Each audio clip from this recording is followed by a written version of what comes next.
Hey, yo, what up, YouTube? So it's a late night, and one of the videos I had set to post, isn't going to be available for a couple days, so we're holding off on that. So I decided to do something a little bit different, and this is kind of going to be a lax video. You can just listen in if you like audio only, but I'm just here to talk to my buddy. His name's Beans. You might know him from my Twitch chat if you ever go to my Twitch stream, which is linked in the description in the pinned comment.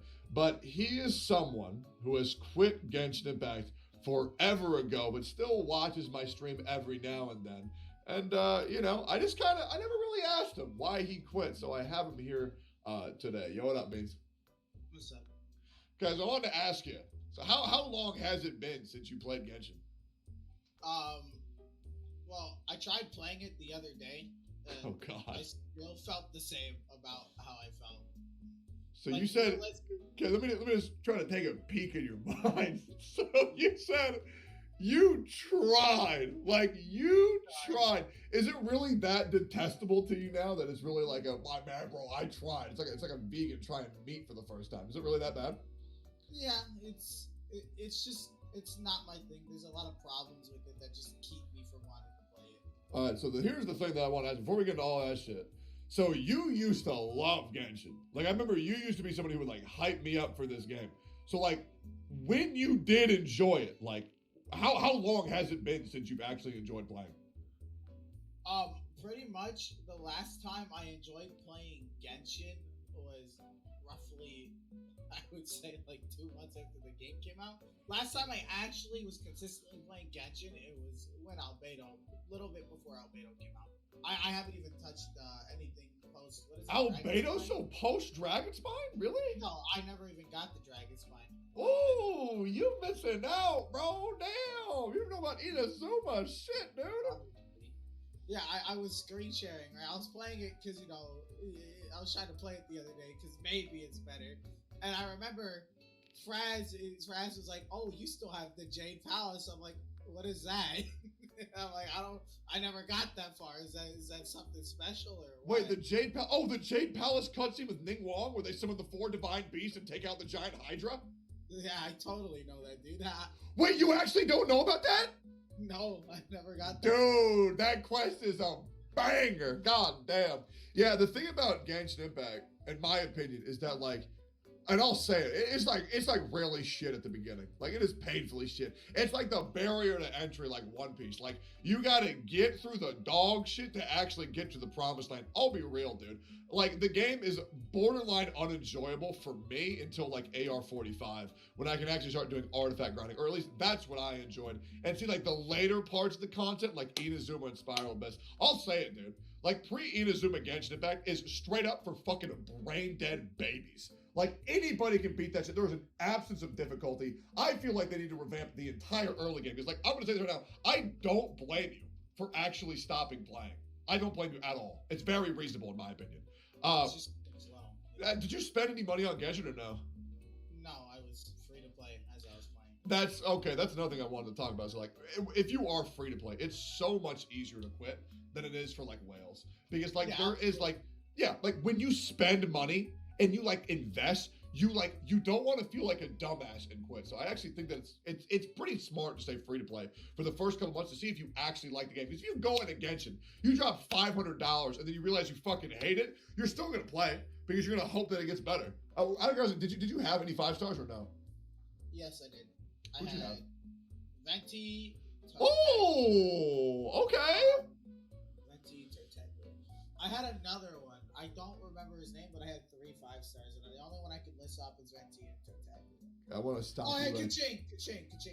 Sorry to hear, but I want to touch on that real quick. It's Tartaglia. The G is silent. Hey, that's okay. Like 90% of the Genshin community mispronounces his name, including the original English voice actor for Tartaglia, because they don't know that the name's origin is of Italian descent, where the fucking G is silent. But that's all right, dude. That's okay. I'm gonna be real. I just called him Tortellini, bro. Tortellini, dude. Tortilla or tortellini are so good. That's I just gave up. Yeah. Who was your favorite character back then? Oh, favorite character? Definitely Tortellini. Out of all of them, his gameplay was it was so much better because all I had was Kaching. Venti was just hit E, spam his alt, and I'm pretty sure because I've been hearing about it. People don't like Tortellini because it's just left click, yeah. Pretty much. Yeah, that's what people say. I found that Yeah. really fun because it was flashy and it was cool to look at. Yeah, that's what I'm saying. Like, people don't get it. Like, it's literally you spam left click and you get so rewarded because then, like, fucking explosions are going on. He looks so sick. Yeah. Okay, so you didn't get to Dragonspine. You didn't get to the Jade Chamber. When you came back, oh, go ahead. I beat pretty much the whole what's it called, Mondstadt, right? Yeah. I beat that whole segment, like the venting thing with Dvalin, yeah. I beat it with him. Like I beat the dragon guy. So, like, do you still watch any Genshin streams or any Genshin content? Besides yours, not really. So you still watch mine. When you watch mine, why do you watch? Because it's entertaining. Let's go. You have a very deep knowledge of the game. Yeah, yeah, I do. I know tons of it. See that? I'm super smart. Super smart tech tone, baby. Yeah. I'm just kind of a genius. Would you say that I'm the smartest Genshin Impact content creator? Yes. Would you say that? Okay, let's move on before I piss people off. So you know all the current characters though now. Most of them, yeah. I didn't remember thing until Fraz told me, like, hey, bro. He made some kind of joke about Zhao. Someone did. I don't remember. I forgot about him. There's Ganyu. There's Kazuhara. Yeah, Kazuhara. Yeah, of course. I wanted to circle back to something you said because I know you pretty personally. You said that Fraz made a joke about Genshin. Now, I wanted to know. I'm pretty sure you're like me, but how do you feel about ha ha he he funny Genshin joke? You don't want this heat. You don't want I do. But I absolutely despise it. It's not funny. Mm-hmm. It's not. Wait, so are you telling me a hit to Nandeo isn't funny? No. I will have order. Wait, are you telling me that calling Paimon emergency food isn't funny? Are you okay? You don't have to leave the call, bro. Jesus Christ. Okay, yeah, no, dude, I some of the shit that people laugh at for Genshin, it drives me fucking nuts. I'll give it credit. It was funny for a little bit, okay? It was funny for a little bit. But we're almost a year in Genshin, and we're making the same jokes. They're making the same. I see the same shit every day on your stream and your chat. It's the same jokes. Yeah. Like, well, I would like to say this. If you think it's bad on my chat, because I would say my chat's one of the best chats on Twitch. No, your chat's great, but if you go to somebody else's, it's still like, yo, emergency food. It's like, dude, it's so cringy sometimes. You see the Twitch emergency food freaking emote thing that they were like promoting on Twitch? Oh like, God. Oh, yeah. I almost vomited. That was disgusting. Get this out of my feed. Yeah, it's a shame, man. Like, I think Mihoyo is doing a decent job of handling the game, but like the community is majorly really good. But like, there's this small outspoken minority that are cringy and problematic as fuck. Have you had any experience of dealing with the problematic few of the Genshin Impact community? Little bit. They're kind of out of hand. I will say that although I am not a Genshin player, I am part of this Genshin community, and it has been one of the best, if not the best community I have ever been in. Yeah. I don't even play the game. I'm still in this community. I have never been in such a great community in my life, and this is one of the best communities in any gaming. Yeah. Despite this minority that's very obnoxious, everybody's got it. I mean, and you were with me when I got quote unquote canceled on Twitter for all the things that I quote unquote did, even though I didn't. And I want to know, how was that from your perspective, seeing me getting absolutely fucking slandered for doing none of the shit that was mentioned? Definitely two words that come to mind is depressing and frustrating. Yeah. Because these are clips that are, I don't want to say forced, but out of context, and they're jokes that people were taking too seriously. At the end of the day, a lot of it was just misquotes, like it was misquoting, and The Yeah. joke's taken out of context because the clips weren't in context. That's another big problem is that I feel like there's this huge issue with like sarcasm not being understood by like this small portion that just screams so fucking loud. But that's for another tangent. So I want to ask you, is there any current character that you know of that like you're interested in? Maybe aesthetically or lore or gameplay wise. Like I'm talking Ball, I'm talking Kokomi, I'm talking Guro for the fucking furry boys. Are you a furry? No. Okay. All right. No. Okay. Kujo Sara. Yoimiya Ayaka. Has anybody from Inazuma interested you? Ball looks really, really cool. I'm gonna be real. From day one, I never really cared for Ayaka. I'll be real. I know people hyped her up. Yoimiya looks really cool. I like her design a lot. I think her design is really cool. I actually like Kazuharu's design a lot. The guy who came before Yoimiya. Kazuha? Yeah, I love his design. He's fucking sick. Yeah, I love his design. I saw his. I don't even watch Genshin, but I saw his trailer, and that shit was so cool to me. Yeah. Like, I still have interest in the game, but as far as playing it, I just don't value it enough to like play it over other things. You know, and I don't have the investment that you or other people would spend hundreds of dollars a banner on. You know, I'm a free to play, and you know, the grind for me, the main thing is like the resin artifact grinding. That stuff that's terrifying. That's some terrifying shit. That's some horror shit right there, dude.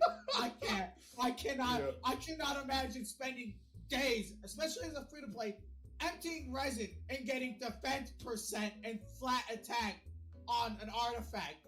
Like, I wouldn't have a computer right now. That's all I'd be saying. This shit would be in the trash if I had to go through that. Yeah, I don't know why companies think it's a good idea to put flat HP, flat defense, and flat attack on fucking artifacts. Like, I get it. Like, they're supposed to make it so you getting a chance of getting a really good rune or artifact is really, really, really rare. And so it increases player retention by forcing them to play longer. But, like, bro, that shit is the biggest kick in the cock, like, imaginable. It is painful. I've seen and the weekly world boss drops, like, you know, the things you need to upgrade, like the skills and shit. That looks horrible. Have you seen Theater of Mechanicus? I do not believe so. That's the shit that I think you would like. Is there were some like good events? Like they did like a Beat Mania event. They did like an Arc Knight Tower event. I know what we're talking about. Yeah, like the mini games are so good, but like I do agree. And like, well, for people who aren't me, like I love grinding artifacts, but for some people, it's just like, bro, this shit is depressing, man. Like this shit is fucking depressing. Yeah, absolutely. Like one thing I think would bring a lot of players, maybe even me, back to Genshin, is a way to reroll artifacts. Because it's ridiculous how they're almost a year in the game and there's no semblance of a way to reroll an artifact other than spend primos, try again. Yeah, I mean, like they tried with the artifact strongbox, but like it's legit like not good enough. You have to sacrifice 3 artifacts to get a chance at another artifact, and like, dude, I on the other day on stream, I think it was 8 of those in a row. So 8 times 13 is like, I think off the top of my head, 104. I went 104 without even getting a usable fucking Wanderer's piece. And I'm like, why am I fucking here, bro? That's not even a good way. Like, they just need, no way, some kind of obtainable item. Yeah. Or something from, like, I don't know, the Battle Pass or doing dailies. Something that you can just use once and get, like, even if it's like once a day. A daily reroll or a week or a month even. Like, just something to make it easier to argue. Like what they should honestly do is one of 2 options. You get to pick the main substat, so you get a crit damage piece with shitty substats, okay? You use a reroller on the crit damage main stat piece and it rerolls all the substats. That would be a great option because then at least you can guarantee you get the right main stat.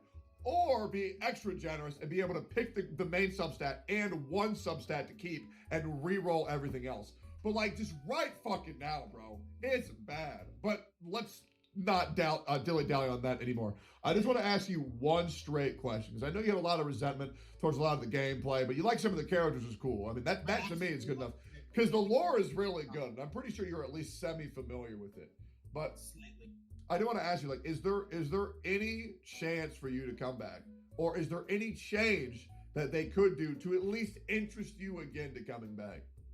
Just make the artifact grind and, like, the level such a pain. Like I did 2 quests the other day and I already had a headache from just it's very for me it feels very monotonous. It feels very very tedious for me to play the game. Like the game in no way, shape, or form is bad. Okay, Genshin, no matter what people say, is the best gacha game ever made. Period. I agree. There's nothing that will ever come close to it. But for me, it's just too tedious. It's too grindy for me. I like it's almost MMO level grind, but it's just a pure PvE game. You know, I would say it might be worse because you're daily restricted. Like you're restricted by resident stuff. You know. Yeah. Like just make it easier to grind up and get the materials you need to advance in the game. That's pretty much all I think that's fair as fuck. Well, yo, thank you, Beans. I appreciate you talking, bro. Yeah. All right, peace.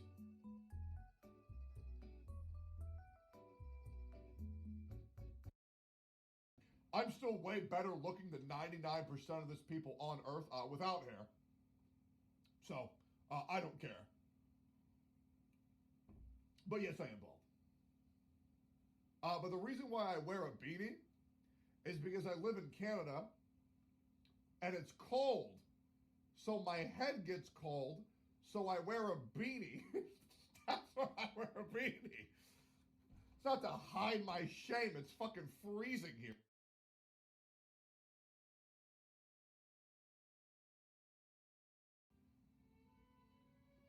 At Tectone Fart.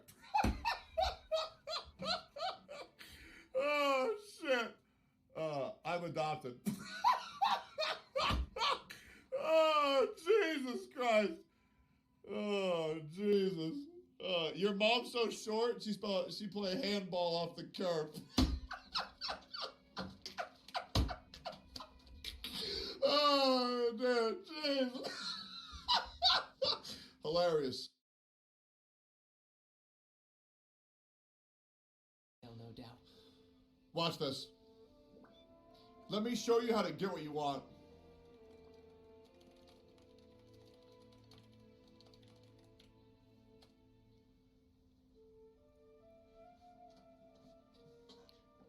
Mega Brain. Mega Brain. Remember that? Remember that? And now they come to me.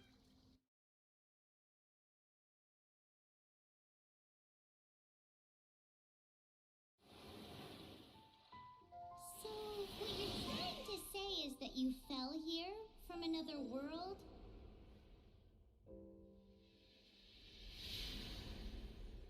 But when you wanted to leave and go on to the next world, your path was blocked by some unknown god?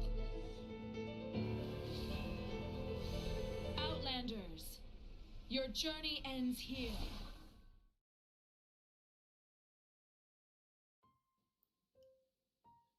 Genshin Impact and Honkai Impact. You've probably heard the two games mentioned together, but have you ever wondered why? Sure, they're both made by the same company, but beyond that, their relationship isn't very clear. Is Genshin a sequel to Honkai? A prequel? A spin-off? Or are the two completely unrelated? Having never played Honkai, I wondered the exact same thing and set out to investigate the connections for myself. After diving headfirst into the story of Honkai Impact 3rd and its related media, I was quite surprised at what I found. Not only can I say with certainty that the two games are connected, but the connections likely go much deeper than initially expected. Now, before we start, a quick disclaimer. I will not be covering the specifics of Honkai's plot from any media type outside of one singular event from the Heritage comic. I will also not be talking about any specific characters from the Honkai universe, as I found that the character journeys within the Honkai universe are inconsequential to the point of this particular video. In that respect, this video will be spoiler-free, but when it comes to the Genshin side of things, you'll want to have played and completed the main storyline up until the end of version 1.3. It should also be mentioned that the connections I will be covering in this video are not comprehensive or complete. MiHoYo has a tendency to reuse plot devices, names, aesthetics, and themes but for the purposes of this video, I will only be focusing on the world building, and will not be focusing on characters, place names, weapon names, etc. We'll save that for another video. So with that out of the way, let's start things off with a quick overview of Honkai Impact. Honkai Impact takes place in an alternate version of Earth, with civilization constantly fighting for survival against otherworldly beings hell-bent on its destruction. These beings are known as the Honkai, and have no bodies of their own. They can only manifest completely from within a human host. These corrupted humans are known as Hershers, and are responsible for triggering apocalyptic events in their attempt to destroy humanity whenever its technology advances too far. These events are known as impacts. Multiple organizations were formed in an effort to quell the Hersher threat, each with varying motives and even more varied methods. The organizations aren't important to the purpose of this video, but I mention them because several of their accomplishments are. Of the two relevant accomplishments, the first are known as Valkyries. These are female warriors artificially altered to be able to fight on par with the Honkai beasts, and sometimes Hershers. They're Honkai Impact's equivalent to Genshin Impact's Vision Holders, or Allogenes, which is why I'm mentioning them now. The second is far more interesting and is possibly the entire reason that Genshin Impact exists. You see, assuming Valkyries might not be enough to combat the Hersher threat, the aforementioned organizations of Honkai Impact decided that if they couldn't beat the Hershers, perhaps their best hope of survival was to create a backup copy of humanity. That way, if the Hershers did manage to obliterate civilization completely, humankind could be restored from a backup. Automatically, of course. They called this program the Project Save, and split it into 4 plans: Project Stigma, Project Arc, Project Voluka, and Project Ember. Of these, Arc, Voluka, and Ember are relevant and are all considered failed projects. Project Stigma, on the other hand, is an ongoing plot point within Honkai Impact, and as far as I can tell, has no bearing on anything in the world of Genshin. For now. So let's start with Project Arc, because that's where things get interesting. The goal of Project Arc was to build an enormous spacecraft carrying a copy of the Human Genome Library and launch it into space in order to seek out another habitable planet, perhaps an effort to outrun the Honkai threat. This project can be considered a partial success or a partial failure, since the spaceship was successfully constructed and launched, but has since gone missing in the depths of space. So what happened to it? Well, Genshin Impact happened. Okay, that felt random, I get it, but bear with me for a minute as I go off on a rather long and convoluted tangent. But it's relevant, I promise. Thus far, the entire premise of Genshin Impact centers around the theory of Gnosticism, which is a branch of early Christianity and Judaism. Gnostics believed that the personal spiritual knowledge, also known as Gnosis, was greater than the authority of the traditional church. Unlike the Christian Bible, which focuses on the concepts of sin and repentance, Gnostic texts focus instead on illusions and enlightenment. I don't think I need to remind you that Gnosis and Genshin Impact represent the unique power of an Archon, which is, by the by, also a Gnostic term. But I will point out that illusions and enlightenment have a lot in common with delusions and visions, which are the primary sources of godlike power within the game. So miHoYo is obviously going hard on this theme of Gnosticism, and believe it or not, that actually matters here. Because you see, the world of Teyvat is actually very likely Project Arc. Don't believe me? Well, what if I told you that Teyvat is actually the Hebrew word for boat or ship, but is far more often used to describe a very specific kind of boat, an ark. In fact, Noah's Ark is called Teyvat Noah, or the Ark of Noah, in Hebrew. Pardon my pronunciation. Now, given the plethora of Gnostic ties in the game thus far, this cannot be a coincidence. miHoYo doesn't do coincidences. I mean, look at how these twins are depicted as traveling across the sky as twin stars, and then compare it to how Project Arc looks in this page from the Heritage comic. That has to be deliberate. So let's talk about Project Ember. Project Ember stands for Emergency Mass Backup, Evacuation, and Revival Plan. Pioneers from this program were to pass on knowledge and technology to whatever surviving humans they could find after an impact in order to rebuild civilization. This project backfired and brought forth even stronger Hershers, but the mass backup part stood out to me. While it was never clearly stated where this backup was kept, it was entirely possible that a copy of it made it to Project Ark in some form. After all, the purpose of the Ember Pioneers sounds an awful lot like the role of the Archons within Genshin.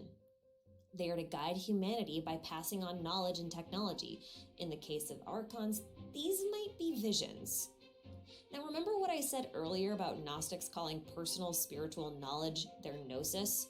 Well, personal knowledge sounds a lot like what Ember was supposed to pass on, and each Archon carries a single gnosis. Fun fact, each gnosis is also shaped like a chess piece. Morax has a rook, while Barbatos has a queen. Coincidence? Not a chance. MiHoYo does not do coincidences, but we'll talk more on Gnosticism and Genshin in another video. So that brings us to the last project, Veluca. Now, while there's nothing hidden in the name, there is a lot to unpack here. Project Veluca's goal was the observation and pursuit of solutions to the Honkai threat through the virtual analysis of other worlds.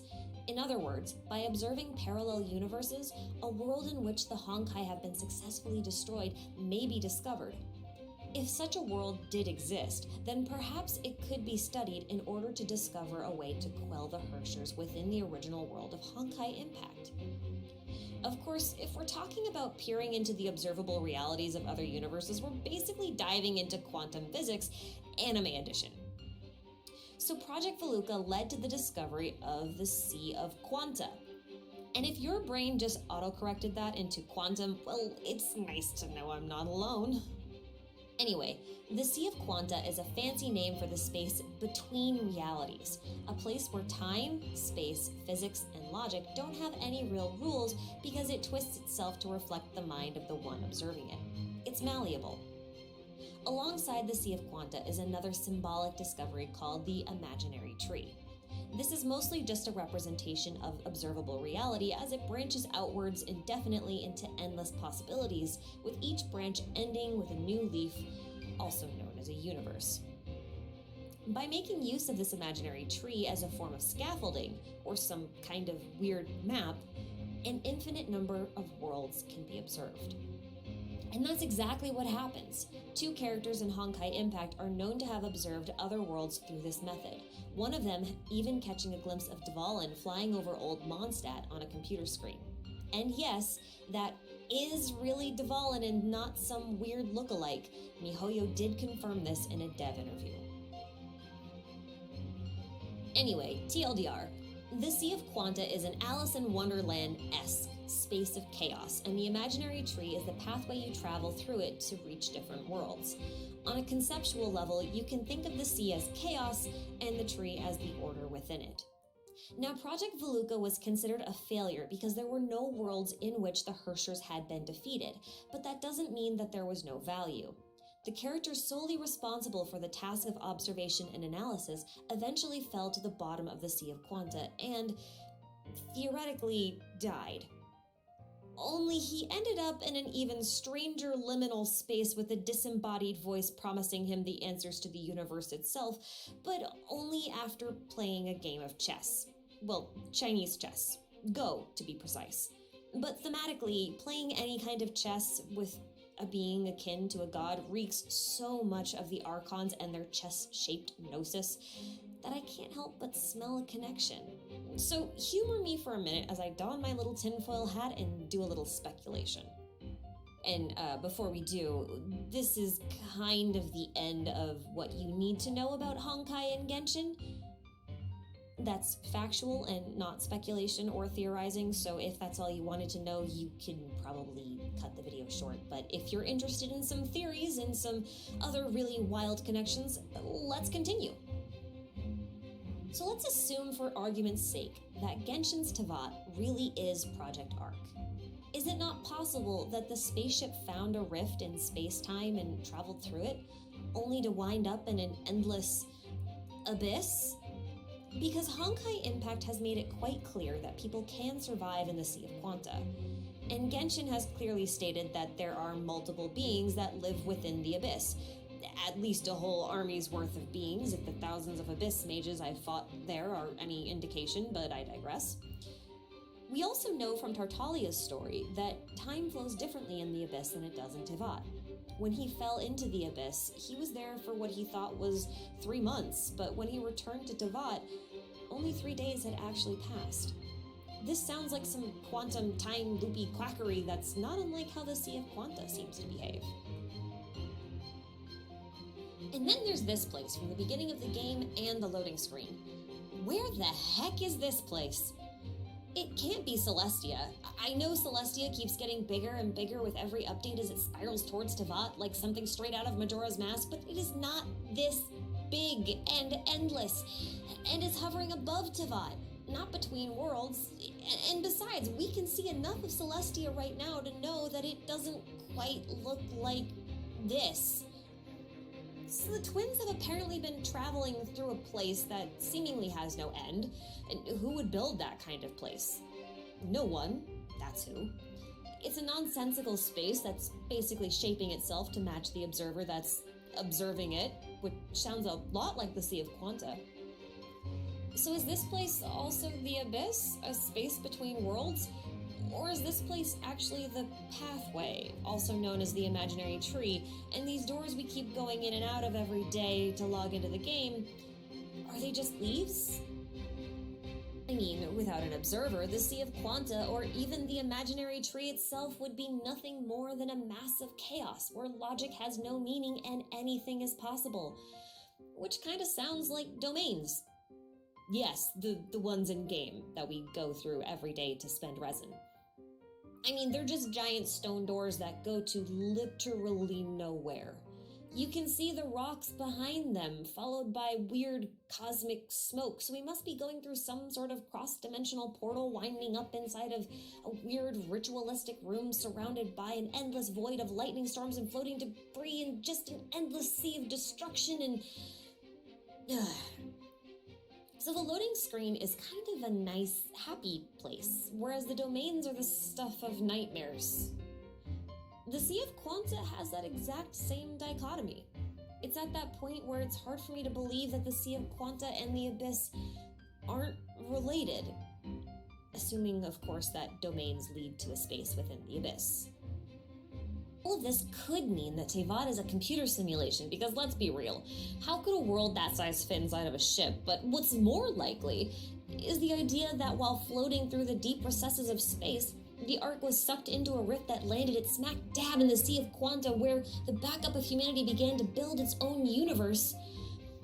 Or perhaps it's leveraged the powers of the Sea of Quanta, you know, in the way that anime quantum mechanics can, to make itself bigger on the inside than it is on the outside, Doctor Who TARDIS style. And it's recreating the universe with the help of its gods or archons, which include the sustainer of heavenly principles, of course, who may in fact just be a system administrator dishing out judgment upon the users that violated the terms of service by seeking out forbidden knowledge about the Ark source code via alchemy, specifically Chemia, and thereby rejecting their predetermined destinies as dictated by each person's constellations that the gods and thereby archons have the duty to uphold, so humanity can't progress past the point of being able to leave Teyvat because there's nothing outside of it, because it's actually all the Abyss / Sea of Quanta. Yeah, okay, that's a little bit of a stretch.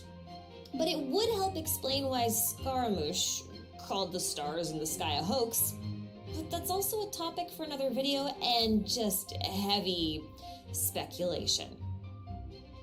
So to summarize, Genshin Impact is likely a spin-off from Honkai Impact, and it takes place at the same time as the events from Honkai Impact 3rd, which is the video game, but in a galaxy far, far away.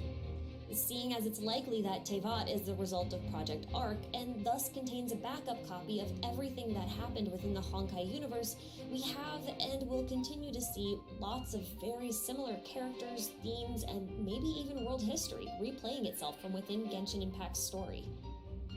Now, even when the similarities are not directly lifted from Honkai, they are nice callbacks, and I really think they enhance the player's enjoyment of Genshin, at least when they're noticed. kind of like how the wing designs of the twins match the logo design of the Firemoth organization from Honkai. That's the same organization that was responsible for Project Save, and as you remember, one of Project Save's little sub-projects was Project Arc, which is probably Teyvat, and I'm not going to start this all over again. But what do you think? Was there anything I didn't cover, or is there something you'd like to hear more about? Let me know down in the comments below. Thanks a ton for watching, and I'll see you all in the next video.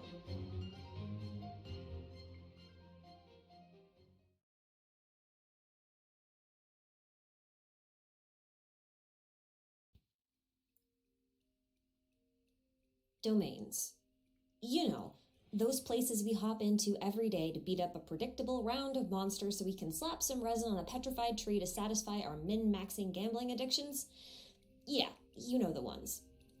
Now, their purpose from a gameplay perspective is pretty straightforward, but have you ever wondered what they are? Where they came from, or why they exist in the world of Teyvat? I mean, just look at these spaces. They're incredible. Ruined towers amidst a sea of violet storms, an underground cave system with crumbling altars, a gorge surrounded by enormous waterfalls. These spaces are massive. But where is this space? Where do we go when we pass through those big stone doors? What exactly is a domain? Now, before we start, let me just say that I would like to distinguish between two different types of domains, plus a potential third. The domains we'll be talking about today are the challenge domains, not the exploration domains, and not the domains created by the Adepti. While I do think they're related, there's enough to talk about that I'd like to save that for another video. So, like I was saying, what is a domain? The loading screen has this to say. It is said that glorious civilizations once covered every corner of the land, above and below ground, in days of yore. Those once glorious civilizations have long perished, and all that remains of them today is the cities and altars they built deep underground. Altars they built deep underground, huh? And a once glorious civilization. Now, where have I heard this before? Ah, yes, from the description of the Spiral Abyss. A massive underground city constructed by an ancient civilization long gone. To this day, the purpose of this underground city remains unknown. So the Spiral Abyss and Domain share a very similar description. Well, that makes sense. Both of them are portals to spaces that look quite similar, so it stands to reason that they'd be connected somehow. But there are other places that share this description. And I want to talk about one in particular. Khaenri'ah. Albedo's fifth story gives us our first straightforward mention of Khaenri'ah, outside of the context of the Cataclysm 500 years ago. This excerpt reads, Khaenri'ah was an underground realm, and its natural fauna were few indeed. As such, its alchemy focused more heavily on the creation of life. This art of creation was known as the art of Kemia.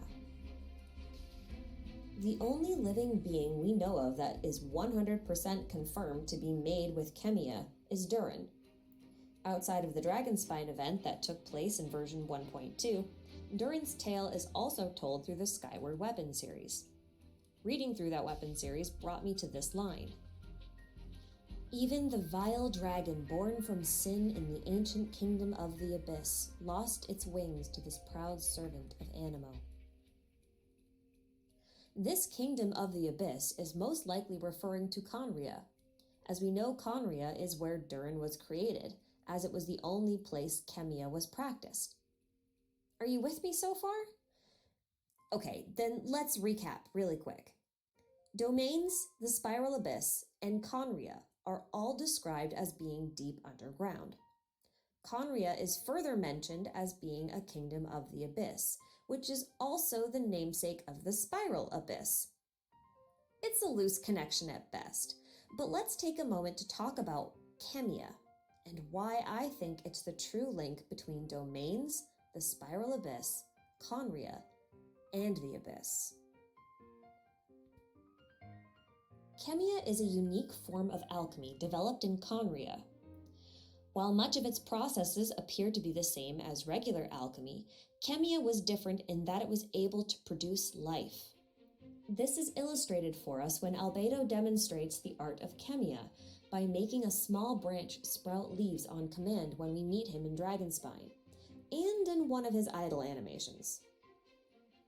Creating life would have been a necessity for the people of Khaenri'ah, because without abundant flora and fauna, it would be difficult to feed their population. This life-giving practice doesn't involve elemental magic, and doesn't require a vision to perform.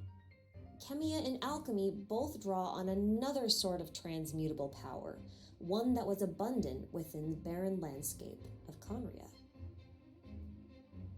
This power was likely the power of the ley lines that stretched out from the roots of the Irminsul trees. Yes, the same trees as those we find within domains. These trees grow underground, with roots that stretch down into the abyss and to the ley lines across the world, revealing themselves above ground as ley line blossoms and outcrops. It might seem like a leap, but let's take a look at some in-game evidence to back this up. Specifically, let's look at abyss mages, who we now know of as the corrupted people of Khaenri'ah. I mentioned before that Khaenri'ah did not have access to visions, and yet abyss mages can perform elemental magics. They are unlikely to have delusions either, since those are very recent inventions and would suggest that the Fatui and the Abyss Order are working together, and we know that's not the case. So if abyss mages were human and lack both visions and delusions, then how do they tap into elemental powers? The answer is simple. They carry ley line branches. Yes, the same ones that they drop when we defeat one in-game. They're the only enemy in the game that has them, and if I had to hazard a guess, I will argue that the Abyss Heralds and Lectors will end up dropping a variation of them as well, as I believe the use of ley line branches to perform elemental magic may in fact be an extension of the art of Kemia, although the latter there is a little speculation. According to the item's in-game descriptions, they are pulsating with energy no matter how dead the branch. That could allow them to function as a sort of portable battery from which the Abyss Mages can draw power that they then cast as elemental magic. Now, the only non-antagonistic character we know of that practices Kemia currently is Albedo, and he's very fixated on Dragonspine in particular. This may not be a coincidence, since the history of the city of Solvindignir talks of a silver tree that may be connected to the Irminsul trees. But there's also evidence to suggest that the people of Solvindignir sought the power and guidance of the Irminsul trees from beneath the ground. Guidance might sound like a weird thing to get from a tree, but the tree itself is connected to the ley lines, and the ley lines are known to contain the history and memories of everything that has ever been. To seek wisdom from the Irminsul is to draw upon the memories that are flowing through the ley lines. The people of Solvindignir seem to be aware of this to some extent, as illustrated in the Tiara artifact sets. This is an excerpt from the artifact Prayers for Illumination. Once upon a time, the people of the land could hear revelations from the heavens directly. The envoys of the gods walked among benighted humanity then. The eternal ice had just begun to thaw, and the first fires were still new. It was a time of great prosperity, when all was left in the hands of such heavenly revelations. The envoys of heaven said that the world would soon enter a new and brighter age. This was predestined, the future immutable. But would a day come when such wonderful times might come to an end? To this question, the envoys gave no answer. So the people chose from among them a chief priest, and adorning his head with a crown of white branches, they sent him out into the deep places of the world, to antediluvian ruins and long-buried altars of sacrifice to seek answers and enlightenment. Now these tiaras were made from the branches of Dragonspine's ancient silver tree, and crowned the head of the priest who they sent into the deepest places of the world, where there were great ruins and sacrificial altars. That sounds just like a domain now, doesn't it? Especially since a priest would likely visit an altar to pray to the Irminsul for a blessing, which is exactly what we do when we gift the petrified trees with resin and receive artifacts as blessings in return. But each of these tiaras tell the same story, but with slight alterations. Here's an excerpt from the artifact for Prayers for Wisdom. They say that, once upon a time, the people of the land could hear revelations from the heavens directly. Then the envoys of the gods would walk among benighted humanity, and the waters ran dry as thunder first pierced the skies. People enjoyed untold wisdom, and that wisdom was their boon. Their prosperity brought pride and ambition, and the mind to question. So they questioned the heaven's authority and schemed to enter the garden of the gods. And though they had promised to the people divine love, prosperity, and wisdom, the envoys of heaven were angry. For to question eternity was forbidden, for earth to challenge sky inexpiable. So the chief priest who wore the white-branched crown went forth to appease the divine envoys, and into the deep places he went, seeking the hidden wisdom of the silver tree in the ancient capital. An ancient underground capital sounds a little less like a domain and a little more like Khaenri'ah, doesn't it? But it can't be talking about Khaenri'ah, because we have a record from the scribe of Solvindignir that writes, "I've heard of people who are building a new nation without gods. Perhaps they'll have the power to stand against this world." Khaenri'ah is confirmed to be the only known nation without gods, and therefore it would have been a new civilization during the time of Solvindignir. So what was the ancient capital that the priests were visiting? Could there have been multiple abyssal civilizations and Khaenri'ah was just one of them? That seems likely. Perhaps they sought to use the Irminsul to replace the voices of the gods that had forsaken them, as other civilizations may have done before them, while Khaenri'ah instead used them to form the basis of Kemia. Such a powerful tree would be in extremely high regard, perhaps to the point of worship. Given how the trees appear within altar-like spaces within these domains, that seems likely. And speaking of altars and worship, there's one rather curious thing I stumbled upon during my research. Now you see these rings hovering above the tree? There are always 5 of them, and I couldn't figure out why until I came across this passage within the Gnostic text, the Apocrypha according to John. The passage reads, Yaldabaoth created 12 archons, giving each a bit of his power. And he placed 7 kings, each corresponding to the firmaments of heaven, over the 7 heavens, and 5 over the depth of the abyss, that they may reign. 5 in the abyss, 5 rings above a sacred tree within the abyss. This cannot be a coincidence. Besides, 7 archons to rule 7 heavens? When there are 7 archons ruling 7 regions in Teyvat? Well, maybe not heavens, but if Khaenri'ah and the Abyss are far below Teyvat, perhaps they are considered a part of the Abyss's heavens. Anyway, Just a fun little detail I picked up on. It's a bit too early to draw any real conclusions about potentially 5 more Archons, but that would certainly make for an interesting twist, now wouldn't it? And one other thing. Remember Hu Tao's story quest? If you haven't played through it, you might want to, because it tells us something about the cycle of death in Teyvat. That all souls return not to Celestia, but to the Earth. And not at random, but through a domain. Given what we've established thus far, I would like to suggest that the souls of the dead pass through domains in order to reach the Abyss, in order to return to the Irminsul tree, where they will be reintegrated into the Leyline network. After all, ley lines contain the memory of all things.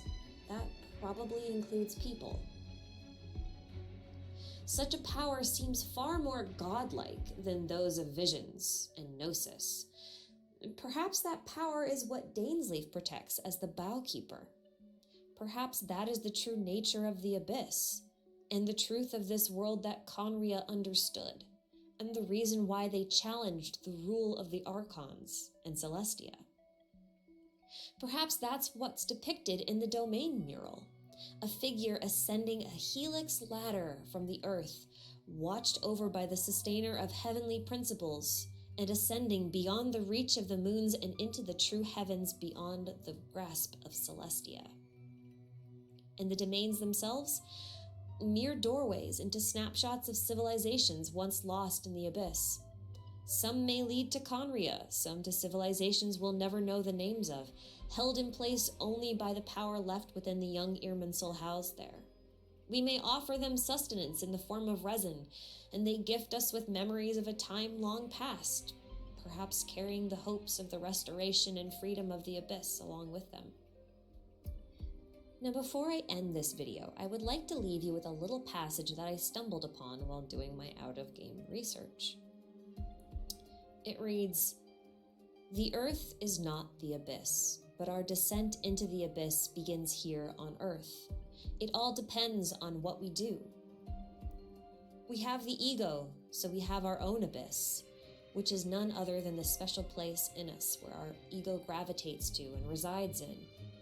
The ego cannot reside in our heavens, but in our Abyss.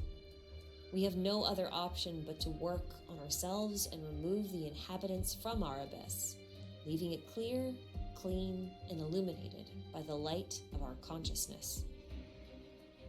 Perhaps it's finally time for the people of Teyvat and the Archons and Celestia to return to the Abyss." Let me know what you think. Do you think there's a connection between Conria, the Abyss, and the domains? Or do you have your own theories? Let me know in the comments below. Thank you all so much for watching, and until next time, I'm out of here.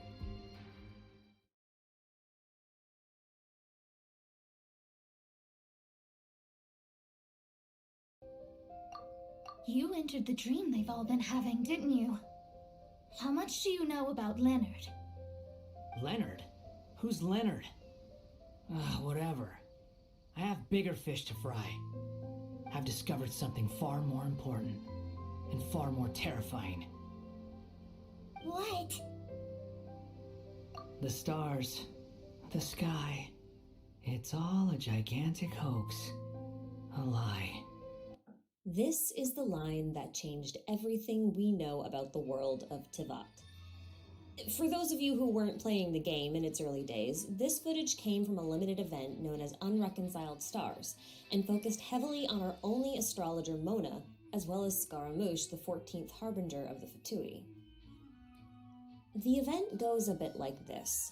A shower of meteors covers the entirety of Mondstadt and Liyue, scattering small shards everywhere. These shards lull anyone who touches them into a deep sleep from which they cannot wake up. The traveler is sent to investigate along with Fischl, and is able to wake up some of the afflicted by removing the meteorites from the area. Eventually, the traveler ditches Fischl, Fischl ditches the traveler, and Mona's help is enlisted instead. With her assistance, we learn that all the sleeping people are having the exact same dream. Because the meteorite isn't just a rock, it's someone's constellation, the Stella Fortuna. And yes, I'm talking about the same Stella Fortuna you get when you summon a duplicate character during a wish. We're talking about those constellations. Anyway, eventually we find the core constellation, as well as Scaramouche, who for some reason was able to enter the meteor's dream and wake himself from it without any assistance.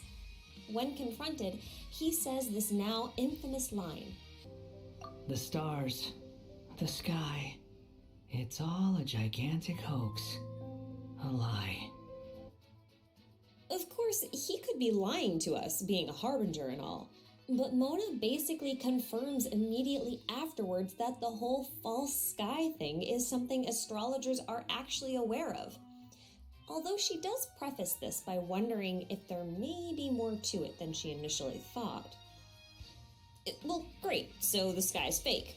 But what does that really mean? To answer that, we'll have to take a closer look at the oddities of the Teyvat sky.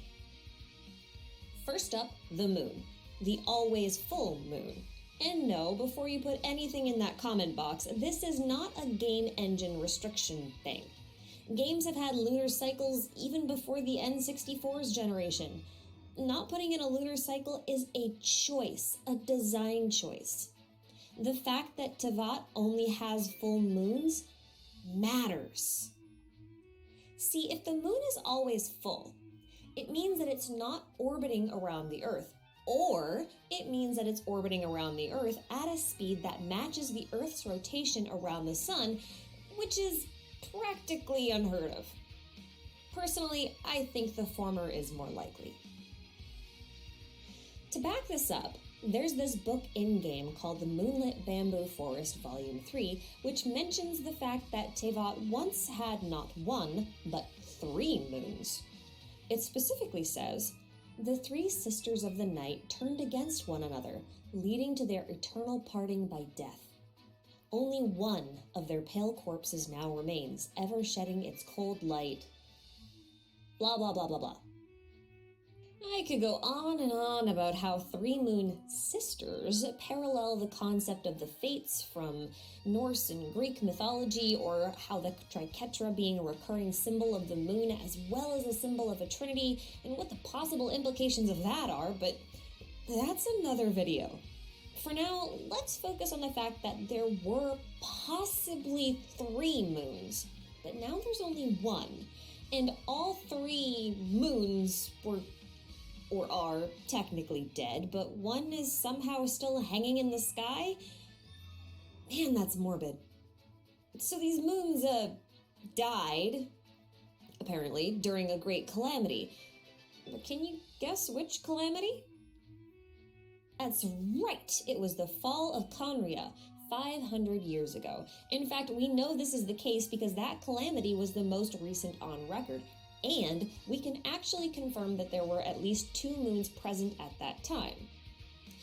In the We Will Be Reunited trailer, we see Lumine running with a blood moon behind her, but in-game literature states that many times, Conria's fall occurred during a solar eclipse or during a black sun. But a blood moon is a lunar eclipse.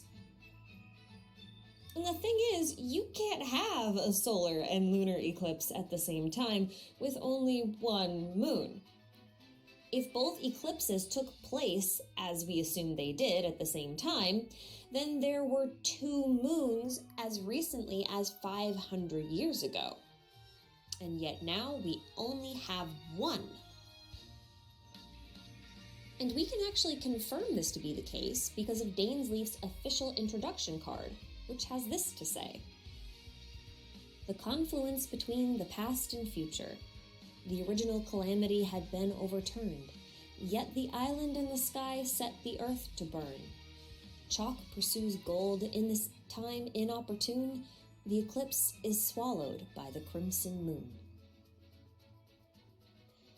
But here's the thing. As cool as this whole missing moon business is, we can't actually prove the existence of 3 moons. We can only prove that there were 2. Probably. And based on several other books and some of the in-game currency, we do know that there used to be moon phases, and now there aren't, since there are references to events that only take place during a new moon. See the Welkin. This leads me to believe that there may have only been 2 moons in Teyvat, and the 3rd moon may be a completely different moon altogether, like a false moon hanging in the sky. And the myth surrounding 3 moons would have been an explanation as to why 2 moons suddenly disappeared and then a 3rd took its place. Possibly. Need further proof? Well, how about this?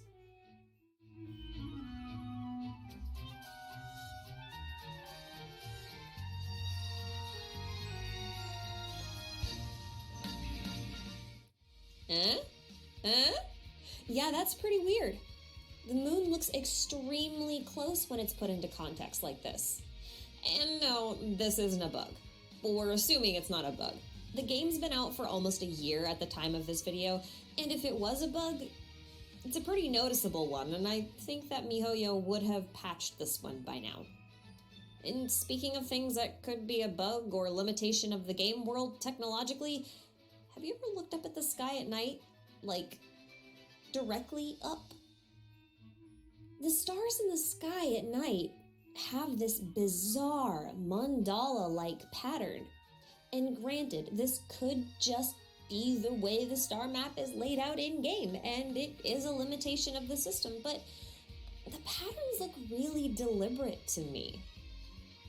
I feel like it would be a lot easier for the stars to be randomly distributed in a more flat pattern than to have this really deliberate, regular mandala dome shape.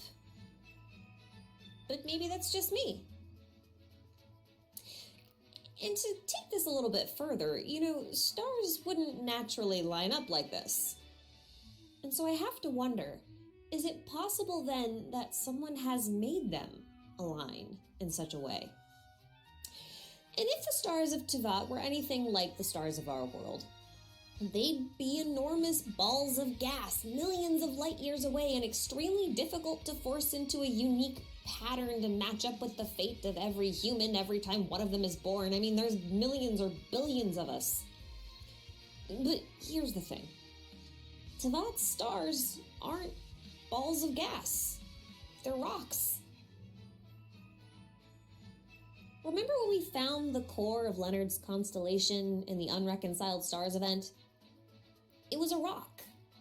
A pretty small rock for something that's supposed to pass as a star millions of light years away. Yes, thank you, Mona, for this information that I still don't understand how you know. For us to be able to see such a tiny rock as a bright light in the sky and read them through means like Mona's hydromancy in our horoscopes is kind of an incredible thing. Unless they're a lot closer to us than we thought they were. Forget millions of light years, these rocks are likely only a few miles overhead, or less. Even Mona finds this exceptionally odd, as she believes that the stars are much farther away. Okay, so we've established that it's no longer speculation that the stars are suspicious rock formations hanging or levitating in the sky. We also know that a person's constellation determines their destiny, typically at birth. Again, we get confirmation from Mona on this through not just dialogue, but the fact that she literally reads the natal charts of all of the in-game characters. If you have a Mona, check her idle animation. You'll see what I mean. But destiny aside, Unreconciled Stars also taught us that the constellation rocks, or the Stella Fortuna, also hold the memories of the person they belong to. Case in point, anyone who approached even a fragment of Leonard's constellation fell unconscious and unwillingly had to witness his memories or will from when he was alive. It's been 4 version updates since this event. I have been thinking about the false sky for 4 version updates, and it's been driving me insane because I haven't been able to actually put together a theory on it that had any foundation whatsoever that I could back up. And then Ajdaha dropped. And when he did, I realized that there is something else in Teyvat that holds memories, just like the constellations. In fact, there's something in Teyvat that holds all of the memories of everything that's ever been, ever. And that thing is the ley lines. Now, I'll be going into ley lines in depth in another video, because they're really complicated. But for now, let's think of ley lines as something like the circulatory system of the planet. If you think of the planet as if it was a person, then ley lines are effectively the blood vessels in the artery that carry blood, or energy, throughout the entire body, or in this case, planet. The energy then gets pumped through these lines by the Irminsul, or the world tree, which kind of regulates the entire system, kind of like the human heart, or at least that's how I understand it for now. And like I said, ley lines carry energy, not blood. But that energy carries with it all of the memories of the thing that the energy came from before it returned to the ley lines. Thus, the ley line becomes a constant flow of cumulative memories of basically everything that's ever existed. It's like a data stream or your Facebook feed, which is full of way too much information. It's the same thing. Okay, not really. I'm sorry. Okay, so ley lines contain the memory of all things. And we now know that constellations can do the same thing, but only for their respective person and post-mortem. But they're still different, right? I mean, ley lines are more like veins of raw energy, and constellations are apparently rocks. It seems like a bit of a stretch for them to be considered the same thing. Or is it? There are actually 2 instances of rocks tying back to the ley lines. The first I already mentioned, with Ajdaha. In his quest, we learned that not only was Ajdaha a sentient rock before he became a giant dragon, but he also knows how to read the ley lines, and the ley lines sustain him somehow. He feeds on their energy. And we also learned that certain types of non-sentient rocks can also hold some memories, just like the ley lines, although what they can hold is a little bit limited. And then we got the Energy Amplifier event, where we were introduced to a completely new concept called the Irminsul Fruit Fragment, which, by the way, looks a hell of a lot like the constellation rocks from Unreconciled Stars. Just saying. Now remember that Irminsul trees are technically like branches of the world tree, which is connected to all of the ley lines that flow through the earth.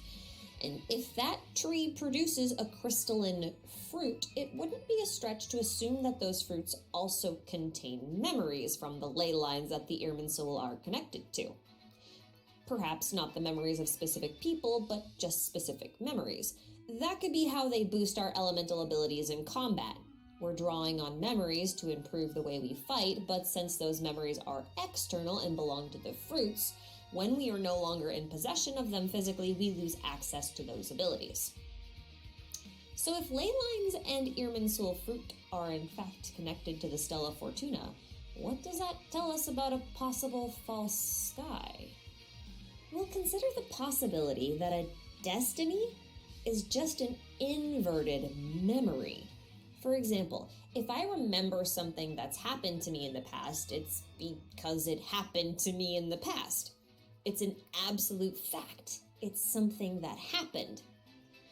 But a destiny is something that hasn't happened yet, but will. It is an assumed fact. In a world where people's belief in something like destiny is so strong, it could be functioning like a self-fulfilling prophecy. In other words, a constellation influences the person it belongs to in order to ensure that the desired outcome truly does come to pass. It's destined. I would like to propose that Irminsul fruit and the Stella Fortuna are just about one and the same thing. Someone or something is creating or harvesting Irminsul fruit and hanging them in the sky in a formation that creates a person's constellation and therefore their destiny. But if those fruits are in the sky, then the Irminsul likely can't reach them or recycle the memories that they contain, which in turn would mean that there's less energy available in the ley lines themselves. To reuse the circulatory system metaphor, the world is bleeding out and there's no blood transfusion in sight because someone is using all the blood to write instructions for mankind in the sky. Sorry, that was a little gross. Anyway, this is kind of a problem because energy itself cannot be created or destroyed, only converted from one form to another. If you take these memories out of the recycling system, then they never become something new, which means souls can't reincarnate, quote unquote, because they're stuck in the sky, so only new souls can be created from what's left over, and that means you could technically take the memories of a dead person or their constellation and revive them? Maybe that's what they did to Chi-Chi? Now, with all this information, one question remains. Who made the false sky? And why? Okay, sorry, that's two questions. Two questions remain. And before we can answer those, let's take a look at how the sky possibly functions. Given that the stars are close to Teyvat, likely barely outside its atmosphere, and the moon never changes phases and therefore is somehow always perpendicular to the sun or isn't orbiting the Earth, and Teyvat still seems to have a day-night cycle, I have reached one conclusion. Teyvat is a planet inside of an astrolabe. Why an astrolabe, you ask? Because an astrolabe would put the Earth at the center. That means the sun, the moon, and the stars all orbit around the Earth, which remains stationary. This would allow for a barrier of sorts to be erected around the planet and for the expected heavenly bodies to be placed in artificial orbits around it. And believe it or not, there's actually some additional in-game evidence to support this. First, let's take a look at these giant sundials. This one is a little debatable, but to me, they look quite a bit like an astrolabe. Don't see it? Well, let's take a look at Ningguang's constellation. Did you know that it's not actually a ballista, but an astrolabe? In Chinese, her constellation is called Armillary Sphere Apparatus Constellation. And an armillary sphere is also known as a spherical astrolabe. Also note that the pattern on the inside of the so-called sundial seems to match the mandala pattern of the stars we looked at earlier. Anyway, there's also an astrolabe on Varka's desk. Why is this here? And let's not forget about this thing that's drawn on the mural in Dragonspine that a lot of people are saying looks like an atom. This could very well be a diagram of an astrolabe, a planet at the center with artificial orbits around it. Heck, even Mona uses an astrolabe for her hydromancy. And by the by, this cannot be the chart that she uses. The chart from her idol animation is a near perfect match for that of a normal natal chart. In fact, you can actually see this astrolabe. She uses it for both her skill as well as her burst. And then the icing on top of this million-layered cake is Celestia. Yes, that big old island of doom in the sky, which we'll just zoom in on a little closer, and there we go. Now, for the record, this is an in-game sprite of Celestia, data mined from the current version of the game, and it's upscaled a bit so we can see it a little better. And what do we have at the very tip-top of the tower? That looks a lot like an astrolabe to me. Now I know it seems a little bit obvious, but this means that Celestia could very well be responsible for creating a false sky around Teyvat and structuring the world in the same manner as an astrolabe. Why? Because they could surround Teyvat with a controllable destiny, the constellations. But why do a thing like that? The sustainer of heavenly principles tells us outright in the first few minutes of the game. Humans got too arrogant. Free will became a problem. In order to keep them in line, humans were given rules to live by, destinies to fulfill, a purpose to exist for, and visions to strengthen that belief in the divine power. There may even be further proof of this in the fall of Khaenri'ah. For you see, their unique art of chemia was a type of alchemy that could create life from nothing. Or so it would seem. What they actually did was create life by pulling energy straight from the ley lines. A power that has thus far been reserved for the gods. And when man obtains the powers of God, are they not then a god themselves? Certainly sounds arrogant to me.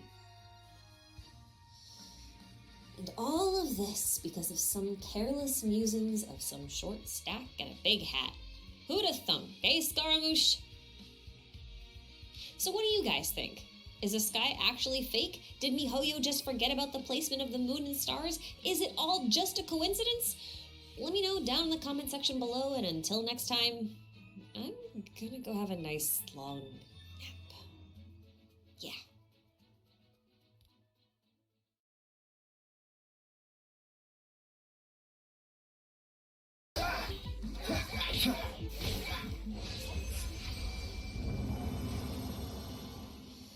Alright, here we go. Just gonna grab my gear. I'm not gonna get distracted. Not gonna get distracted, and not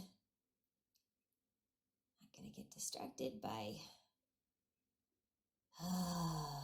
It's you. It's you, you giant domain mural. You enigmatic piece of random symbolism tossed on a huge glowing rock. I hate you so much. Look at it, just taunting me with your secrets. What does it mean? What does it mean? The eyes, the owl, the wheat, the blue lines. What does it mean? Actually, you know what? No, I don't want to know. I don't want to know why those eyes are staring at me, or what this big-ass circle thing is, or why you're in literally every single domain ever, or why your triquetra is broken, or whatever the heck that stupid symbol is supposed to be. I'm just gonna ignore you. Completely. I'm gonna come in, spend my resin, take my gear, and go. I'm not gonna look at you, not gonna think about you. Nope. I'm just gonna go enjoy my game. Enjoy my de-stress time. I'm gonna beat up some helichurls, and I'm not gonna think about the mural. I'm not gonna think about this big old rock wall. Not gonna think about all the symbolism, and the carvings, and the stupid owl, and... Damn it. Okay, show of hands. I want to know how many of you have spent any length of time in any domain staring at this stupid wall. And I'll just assume you raised your hands because this is a video and I can't see you anyway. I, at least, have spent many farming sessions trying not to look at this thing, but it's just so hard. I mean, just look at it. It's packed with symbolism. It just has to mean something, right? But what? What could it mean? Well, I'm here to tell you that the answer is much simpler than you'd think, but no less interesting than you'd think. Okay, disclosure time. This is a theory video, which means that the views contained within are mine and mine alone, and are not necessarily true within the game. While I will be referencing a lot of canon lore to justify my theory, the theory itself should always be taken with a grain of salt and never assumed to be canon. I see that happen too many times with theory videos. So that's my disclosure. End disclosure. Now, I've been musing over the meaning of this tablet since the game's launch, and I'd honestly thought I had a really good interpretation of the tablet's true meaning until very, recently. So recently, in fact, that you can actually see an oversimplified summary of my thoughts on it at the very end of my domain video. Link in the description. As it turns out, I overthought things. A lot. The real meaning behind the domain tablet is a lot simpler and honestly a lot cooler than my original idea. You see, the domain tablet is actually a literal visual representation of the Emerald Tablet. Pause for effect. If you don't know what the Emerald Tablet is, you're not alone, but you've probably heard one of its most iconic lines, "As above, so below." This was the line that brought to my attention the possible connection to the domain tablet. The Emerald Tablet is a 12,000-year-old alchemical text allegedly carved on a single slab of emerald. I say allegedly because the original Emerald Tablet was lost and only its translations and transcriptions remain. Its writing is attributed to Hermes Trismegistus, or Hermes the Thrice Great, but in reality this was just a name the Greeks gave the Egyptian god Thoth. It's considered the source of all alchemy and is much older than the Western practices of turning metal into gold that we're familiar with. It was a lot more like spiritual chemistry in ancient Egypt, so keep that in mind. Now, all that said, most alchemical texts were structured like a recipe, and still are, because there is such things as contemporary alchemists, which is something I also just learned. So you get the recipe, you follow the instructions, use the correct ingredients, and you get a specific result. It's just like cooking, but with things you really shouldn't eat. But the Emerald Tablet is really different. It describes not a recipe, but a process or methodology by which one can make anything and everything. And it's considered the foundation of all alchemy. In fact, most alchemists displayed a translation or transcription of the Emerald Tablet on the walls of their laboratories. So if contemporary alchemists proudly displayed the foundation of their practice close to where they practiced, it would stand to reason that the ancient alchemists in Teyvat would do the same. Now, I will argue that the Irminsul represents the source of all alchemical power in Teyvat, since they appear to regulate the ley lines, and the ley lines power all alchemical transmutations. For that reason, we can essentially consider the area in which the Irminsul are found to be the equivalent of a Teyvat alchemist's laboratory. And on the wall of every domain, without fail, is the domain tablet. Teyvat's Emerald Tablet. And when you look at the actual text of the Emerald Tablet, the mysteries of the domain tablet begin to unravel. Now, there are a lot of different translations, and while they are all essentially of having the same meaning, I thought I'd select one that was a little easier to digest. The one I have selected is by Idris Shah. Oh, and pay attention while I read this, as I'll be highlighting areas of interest on the domain tablet as I go. The truth, certainty, truest, without untruth. What is above is like what is below. What is below is like what is above. The miracle of unity is to be attained. Everything is formed from the contemplation of unity, and all things come about from unity, by means of adaptation. Its parents are the sun and the moon. It was born by the wind and nurtured by the earth. Every wonder is from it, and its power is complete. Throw it upon the earth, and the earth will separate from fire, the impalpable separated from the palpable. Through wisdom it rises slowly from the world to heaven, then it descends to the world, combining the power of the upper and the lower. Thus you will have the illumination of all the world, and darkness will disappear. This is the power of all strength. It overcomes that which is delicate and penetrates through solids. This was the means of the creation of the world, and in the future wonderful developments will be made, and this is the way. I am Hermes, the threefold sage, so named because I hold the three elements of all wisdom. And thus ends the revelation of the work of the sun. Reading through the many Emerald Tablet translations was enough to convince me that the tablet within Domains is definitely supposed to be the Emerald Tablet itself, or at least a representation of it. In fact, it may even be describing the fundamentals of Kemia. This assumption leads to some interesting possibilities. For example, the rooms within Domains, these aren't altars, they're some sort of laboratory, transmutation rooms specifically. In that context, a lot of the design choices start to make sense. The ornate floors may have originally functioned as transmutation circles, and the pillars perhaps a continuation of it, extending upwards with runic carvings to create an enclosed space. Heck, even the Irminsul has a possible transmutation circle on it. Just watch. See how the design changes when I offer resin? It might be because we're transmuting the resin in some way into artifacts by offering it to the tree. Is this Kemia? Are we actually performing Kemia when we do this? Well, we very well might be. But we'll get to that. Let's circle back to the Domain tablet for a minute. I actually want to cover some of the symbolism here, as it's actually kind of cool and a little enlightening. Let's start in the middle because it seems like that's an obvious place to start. The Emerald Tablet references the creation of the world, and wisdom rising from the world to heaven, so the first assumption is that this is supposed to represent the world. It is, but it isn't. More on this later.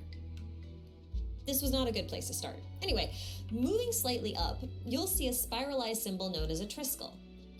This is an incredibly ancient Irish symbol that is supposed to represent the three worlds, the physical, the celestial, and the spiritual. I'm actually going to call this symbol the one that represents the world and its three forms. So, why are there two, one up top and one below? Well, remember, as above, so below. This applies to all of the symbols, and we'll get to why this is important a little bit later. For now, just bear with me. Next, we see a helix-like shape emerging from the earth, perhaps representing the wisdom slowly moving up to heaven, and conversely, on the bottom half of the tablet, the same wisdom descending back down towards the earth so as to combine with what is above to what is below. In some interpretations and some older alchemical drawings, this is actually represented by intertwined snakes, which I will also show you a little bit later. Anyway, now let's look at the eyes on the left of right, because they're a little bit tricky. I think this one is taken a little less literally from the tablet and more so from the 7 Principles of Alchemy, which is often drawn as something that looks a little bit like this. You see that eye in the center? That's what I'm talking about. That eye in the center may have been the inspiration for the symbol itself, which, interestingly enough, has been adopted as the personal symbol as the sustainer of heavenly principles and is present on all of her cubes. It's fascinating to note that the sustainer of heavenly principles may take her title from the 7 Principles of Alchemy. So why only 6 eyes? I'm not entirely sure, but it's possible this figure-looking symbol in the center may represent the 7th. Or it may represent something else entirely, but I don't really want to get into it right now, so for now, we'll just take this at face value. Anyway, above the little figure is a triquetra, a symbol everyone here should be quite familiar with, as it is quite literally everywhere in-game, from Mora to Paimon, to ancient ruins, to Genesis crystals. It's everywhere. It's everywhere. Now, while typically it's a symbol of the moon, its meaning here is not quite so clear-cut since one corner is broken. It looks even stranger with all those squiggly lines, but truthfully, those squigglies were commonly used in a variant of the alchemical symbol for the moon. The broken side here may indicate that the moon isn't what it appears to be, but I lack the information needed to make a proper conjecture here. Again, that's probably something to look at in a completely different video. Now this next symbol is really fun because it doesn't really look like anything until you flip it upside down. Then you can quite clearly see the stylized depiction of an owl as a symbol for wisdom, or maybe even hidden wisdom. And above that at the very top, Well, at first I thought it was a depiction of the different positions of the moon during an eclipse, but then I realized it's actually something called the Gnostic Circle. Take a look for yourself. And yeah, okay, I know there's one extra point on the Gnostic Circle, but if you connect those two bottom points, you get effectively the same symbol as the one on the Domain tablet. So what about those circles on either side? Well, those might look like eyes at first glance, but I don't know that two different symbols for eyes would be used in one tablet. Rather, they kind of look a little like a 2D depiction of an armillary sphere, which I may or may not have been calling an astrolabe for an entire video. See the link below.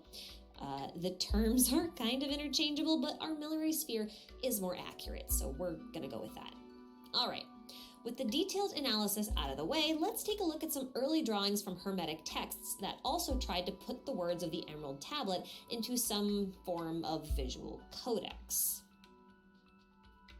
Place these side by side and the likeness becomes very clear. This is true even in more modern interpretations or reimaginings.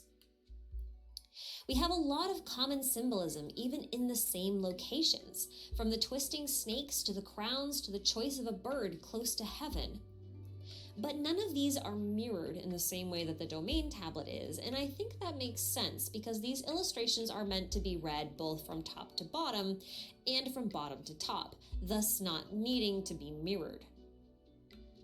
Now remember that this tablet is only ever seen alongside an Irminsul, which is closely connected to the World Tree. But what if there was another name by which we could call this tree?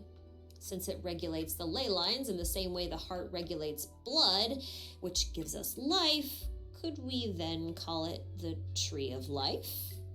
Let's hop religions for a moment because, believe it or not, Hermetic alchemy, which has the most connections to Gnostic theology upon which Genshin is based, has a lot of overlap with the teachings of the Kabbalah.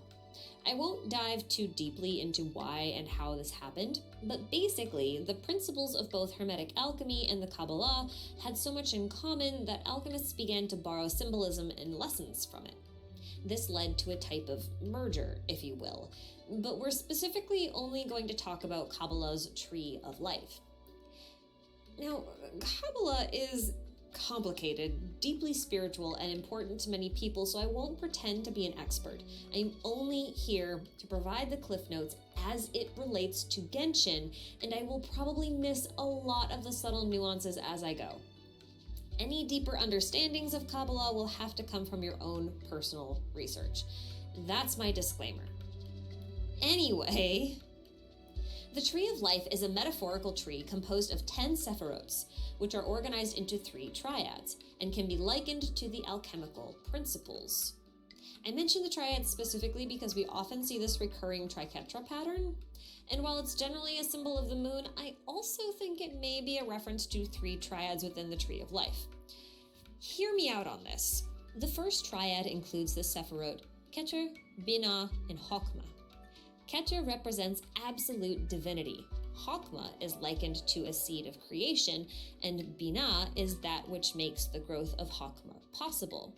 I'm going to call this triad the triad of creation. The second triad is made of Hesed, Geburah, and Tiferet.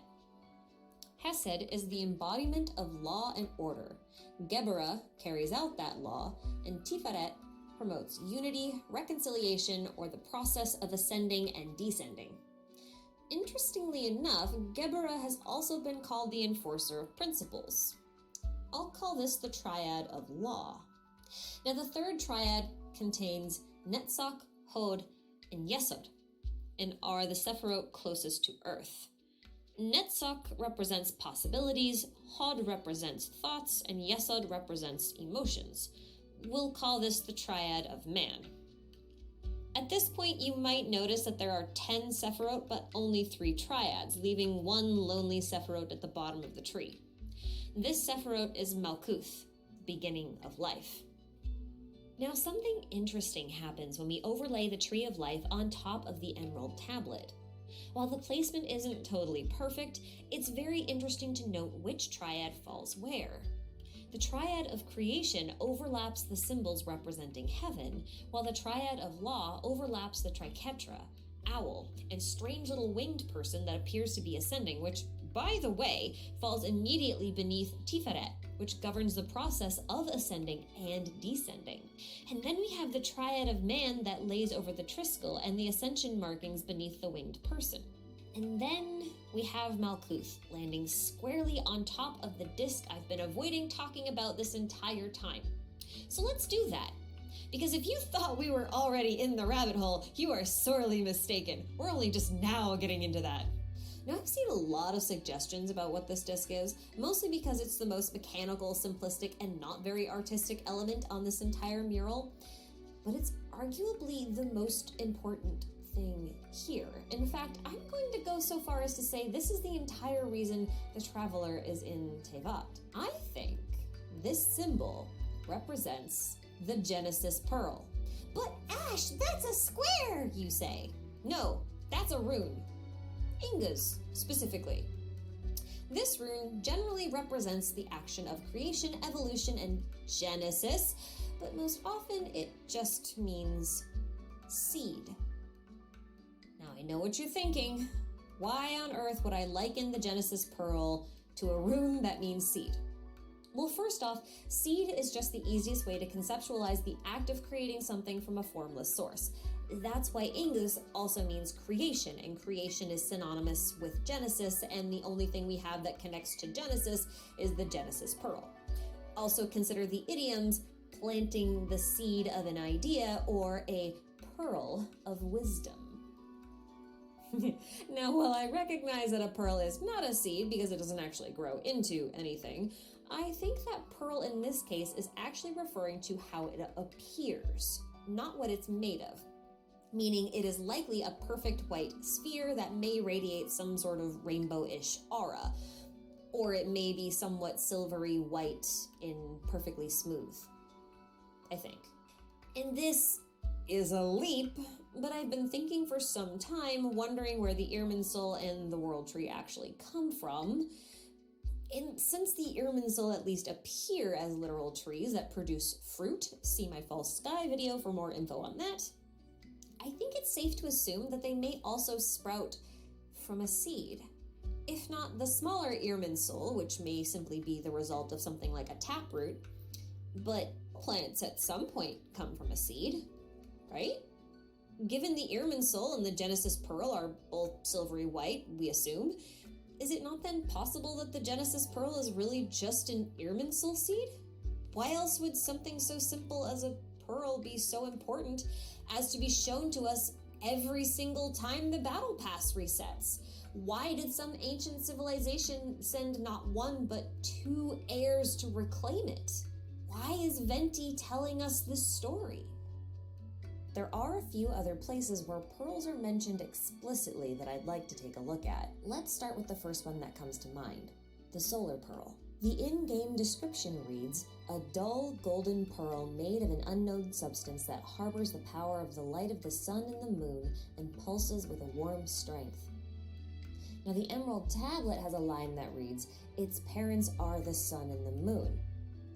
So perhaps the pearl is considered a child of the sun and the moon, inheriting both cosmic powers and combining them into something new, perhaps? In fact, this might actually be the case because in alchemy, this child of the sun and the moon is commonly known as the Filius Philosophorum, or the philosopher's child.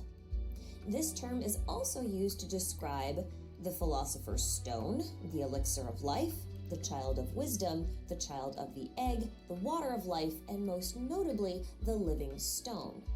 Now, the stone is often illustrated as a perfect sphere being protected by a snake or an Ouroboros.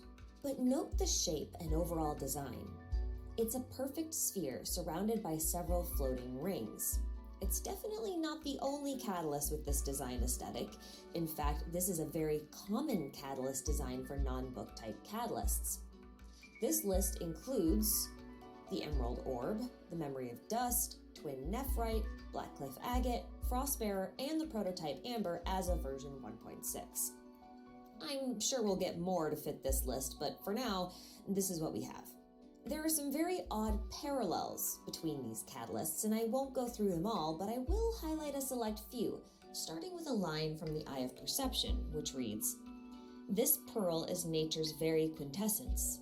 Only one whose heart is clear can use it." This description is in sharp contrast from the ones that follow. The Memory of Dust claims its endless transformations reveal the power within.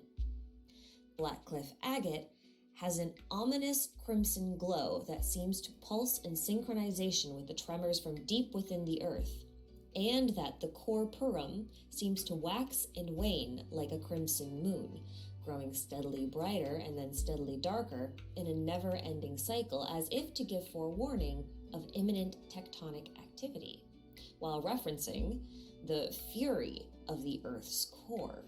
The Frostbearer, on the other hand, is called a fruit, not a pearl, but it says a faint sense of agony emanates from it.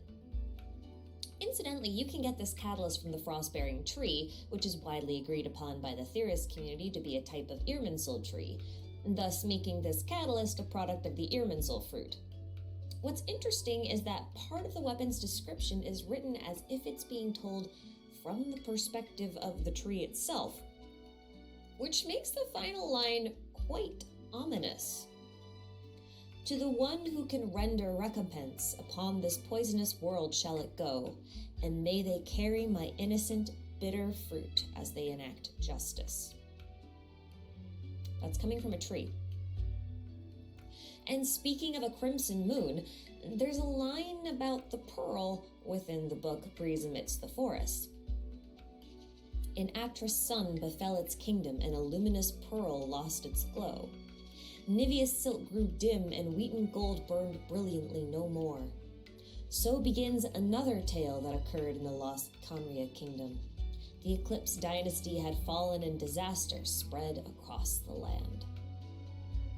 This ties pearls to the cataclysm of Conria, an event that surely would have been rife with pain, anger, and bitterness.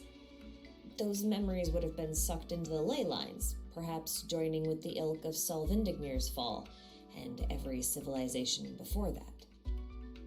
So where am I going with all of this? Well, if we liken the fruit of the Frostbearer to the pearls of the other catalysts, the only visual difference is that the Frostbearer's fruit has an unrefined shape. So what happens when you peel away the flesh of a fruit?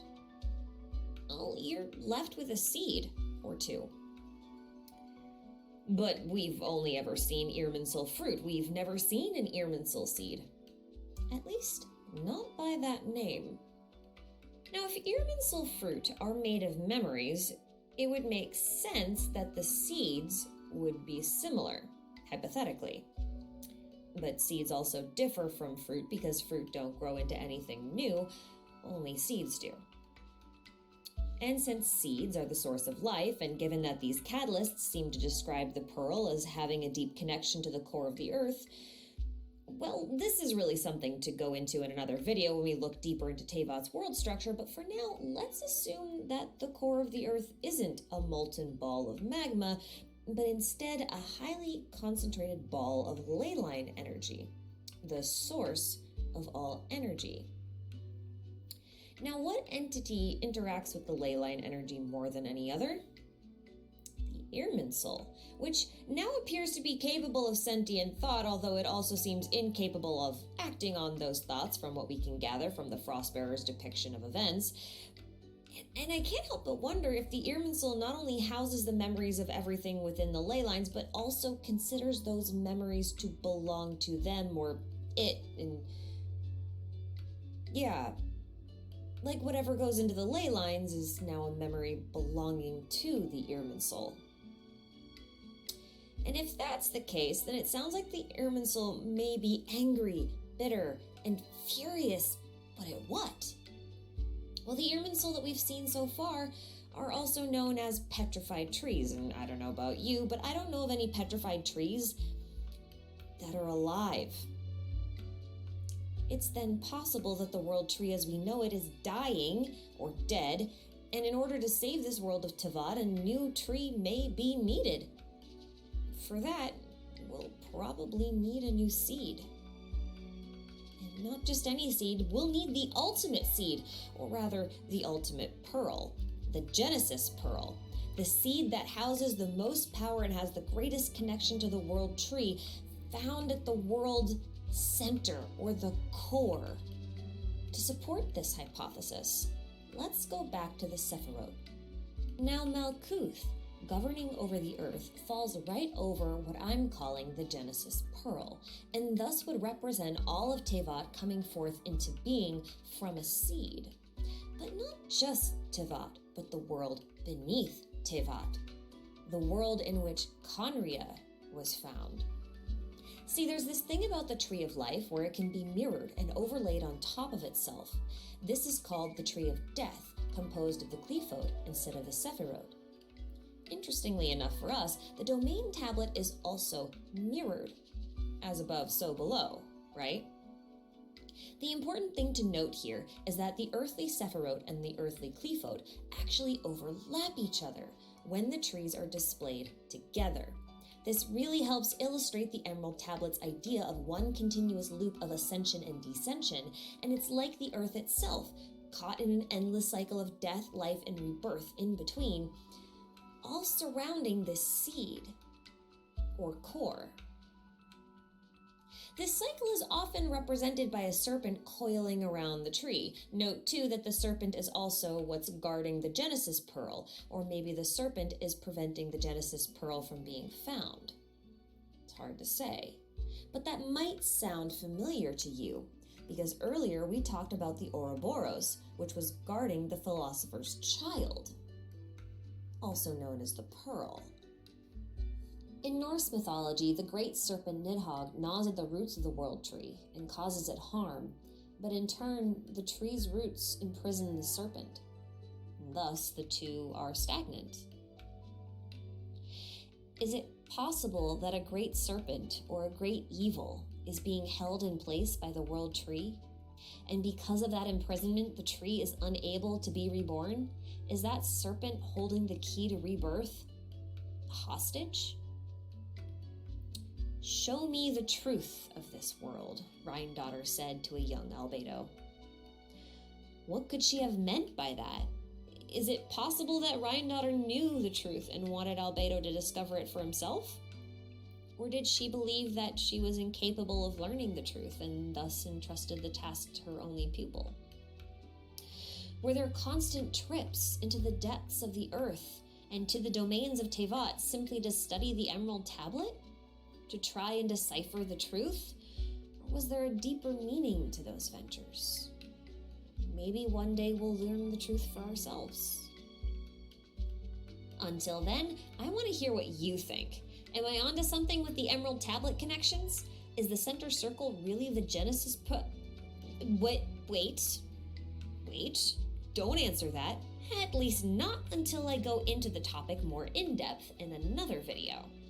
We'll be talking about the Genesis Pearl in detail and what it might mean for the structure of the world of Teyvat. I guarantee this is a world structure theory you have not seen before. But until then, this is Ashikai signing out.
Adventurers Guild.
Silly Gerald Bill.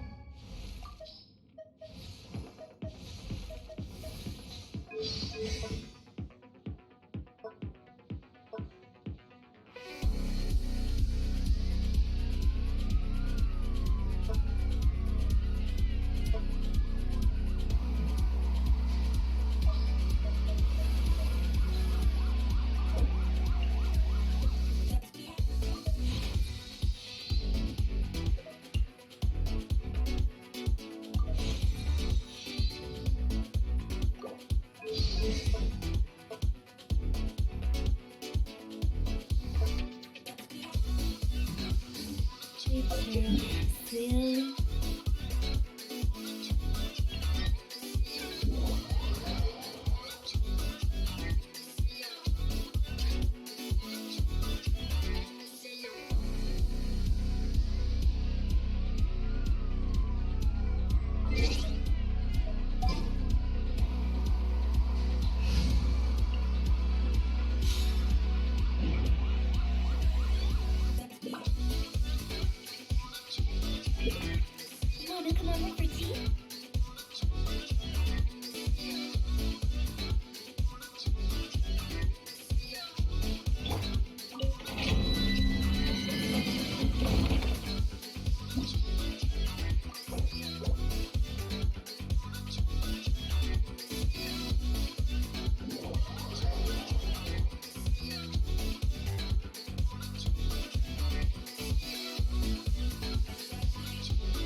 Light it up!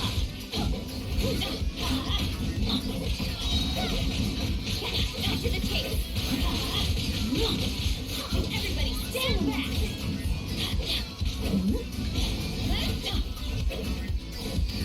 Let's light it up!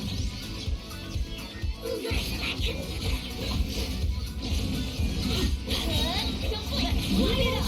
Teamwork is great work! Let's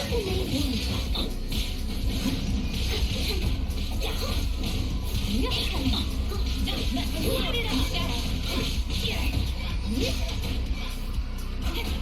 Let's light it up!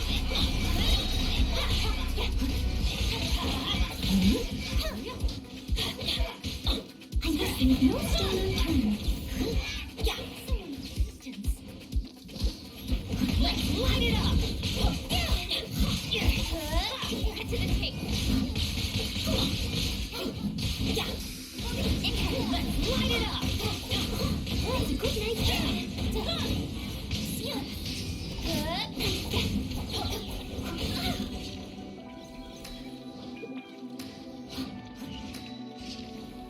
Everybody stand tight! Boom! Blink! Adventure time! Nowhere to hide!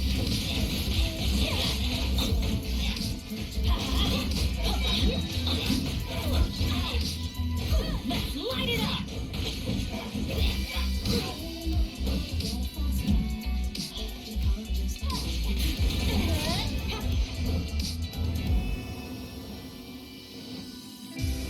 Here we go!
As a dutiful maid,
Nowhere to hide. Let's light it up. Let's light it up.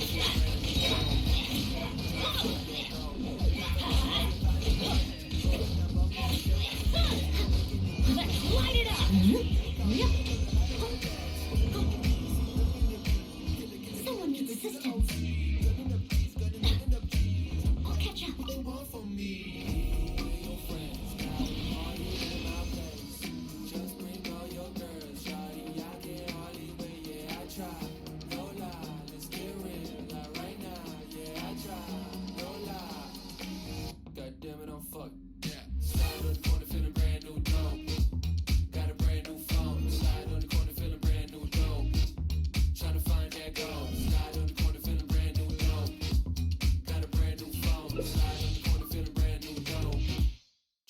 find that gold. Sipping on the bottle, got the next round.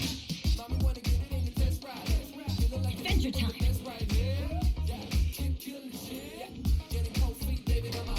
Stepping on my own ways, ready to fuck. Call me when you wanna, baby, blow my phone. Say less if you ready, let go. Your friends got all in my face. Just bring all your girls, body, I get all you bring, yeah, I try.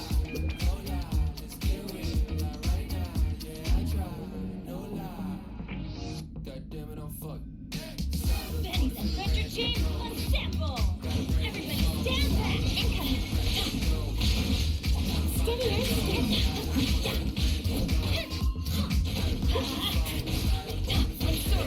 Let's light it up!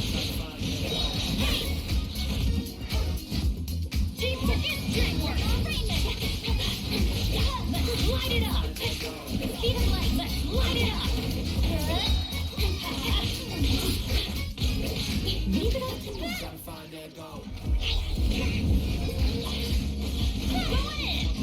Someone... Where to hide? Don't blink! Let's light it up! It's a beautiful little room here. Teamwork is dreamwork! Let's light it up!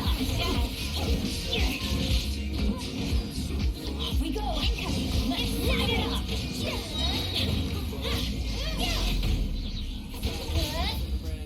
Everybody stand back! I'm not leaving no stone unturned. Let's light it up! Don't blink! Someone needs to have a good night shot.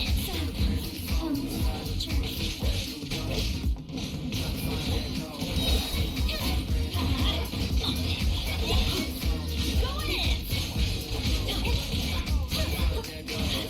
Let's light it up! Speed of light!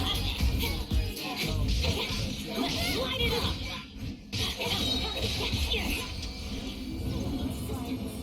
Adventure time!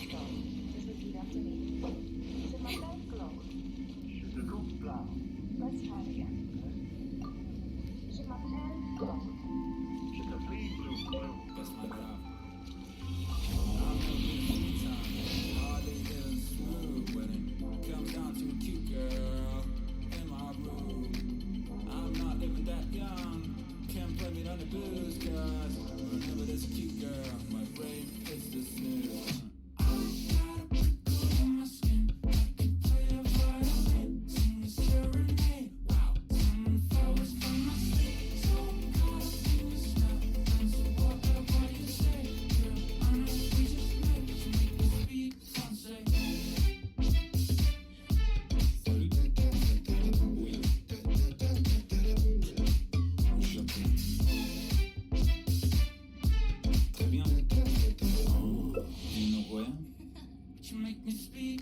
It's like we're in Paris, away from our parents.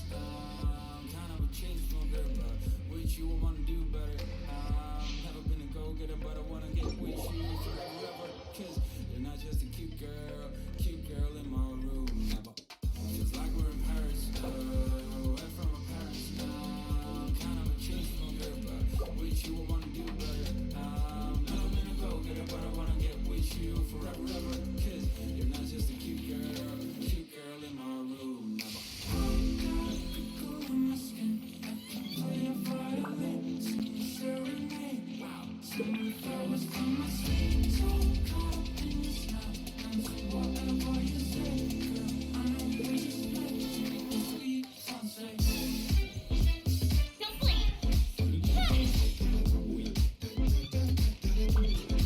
Don't blink!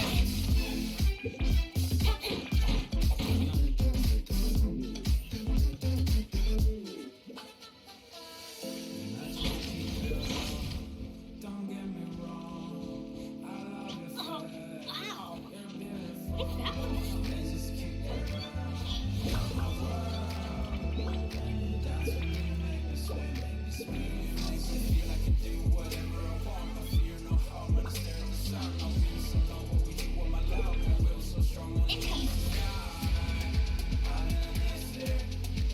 Benny's Adventure Team, assemble! You make me speak.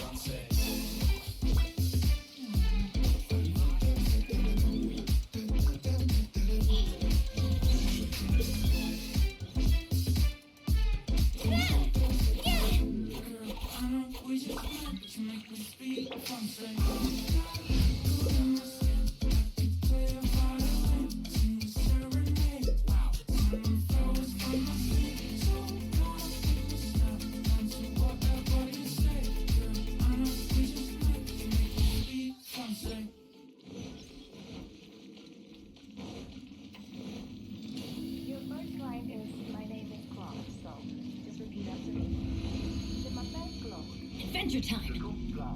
Let's try it again. Je m'appelle Claude. That's my love. I've never been a sweet time, hardly even smooth when it comes down to a cute girl in my room. I'm not even that young, can't blame it on the booze, cause whenever there's a cute girl, my brain hits the floor.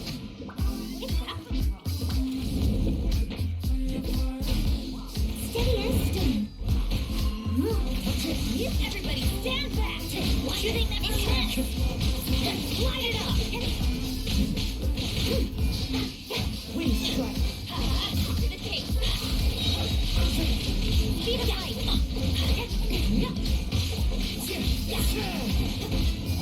I must have no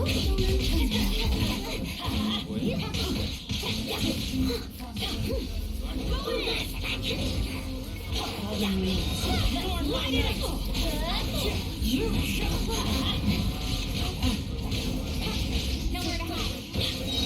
As a beautiful maid woman.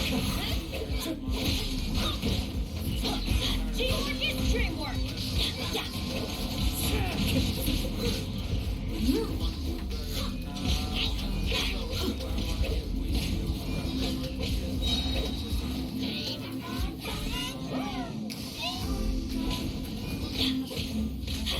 Going in. Let's light it up. Yeah.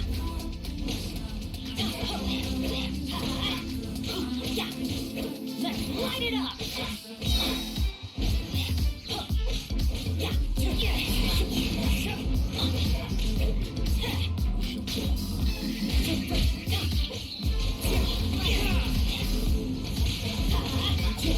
Why do they never miss? That's gonna hurt.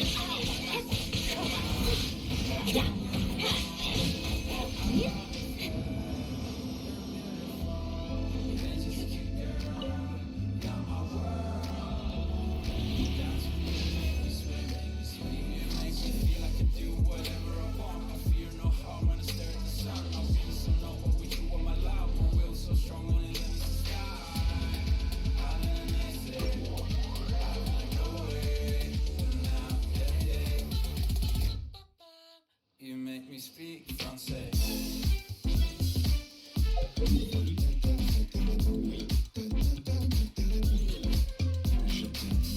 Don't blink. Très bien. Get out of here. Out of the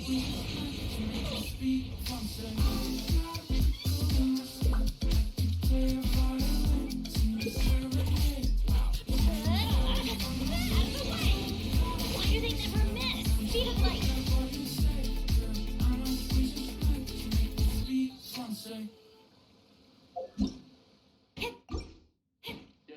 Get out of here. Take cover. Trying to find that gold. Slide on the corner, feeling brand new dope. Got a brand new phone. Slide on the corner, feeling brand new dope. Trying to find that gold. Living for diamonds and finding a match. Broken up on me, but still got some cash. Making it dash when I'm running up fast. Can't calm down, don't know how to relax. Really the beast, ripping the beat. Kill it, kill it, kill it, kill it, kill it, beat. Running the beat, running the beat. For me, and your friends got a party at my place. Just bring all your girls, shawty, I can't hardly wait, yeah, I try.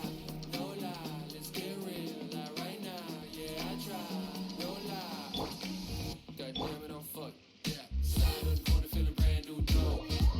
Got a brand new phone, slide on the corner, feeling brand new dope.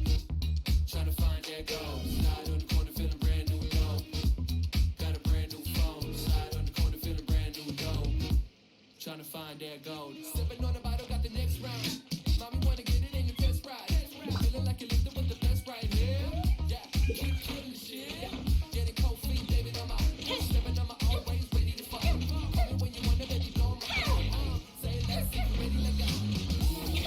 Friends, got a party in my place.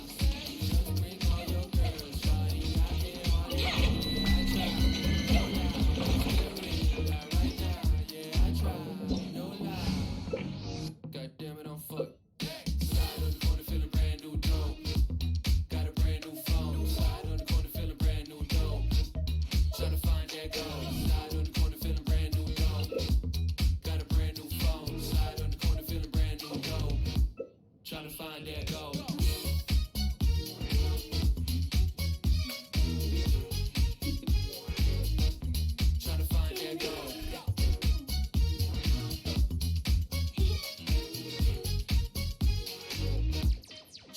find that gold. Gotta bring a new phone. Gotta find that gold. Gotta bring a new phone.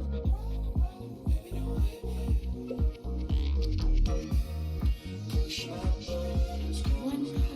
I'm so sorry for now, but Jim's here forever.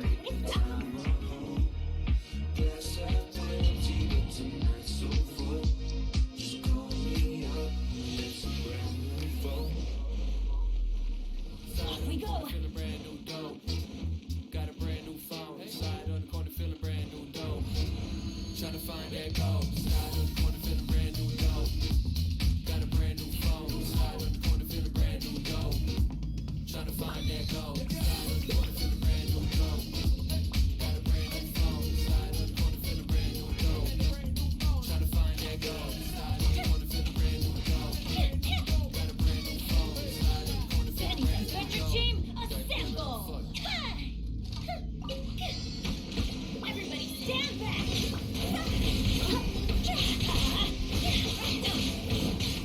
Light it up! Go! Adventure time!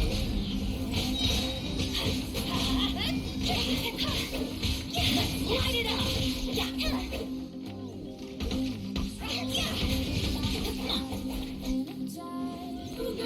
Go in! Let's light it up!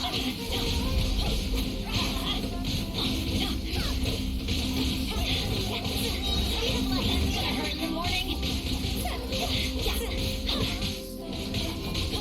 Why do they never meditate? Everybody stand back! Go! Higher power and for fire! Incoming! Yeah! Let's light it up! Yeah!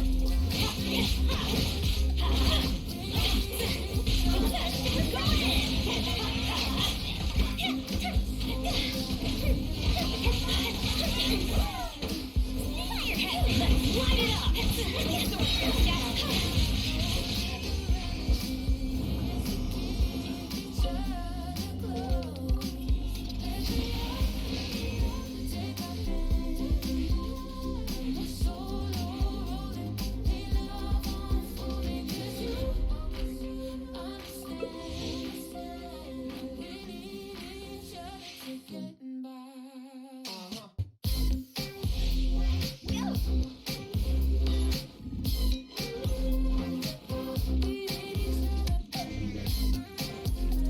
Adventure time!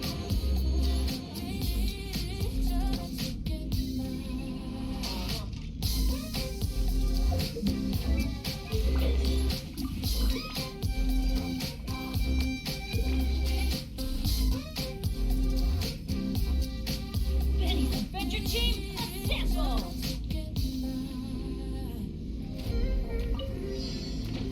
Everybody stay back! Adventure time! Time to go!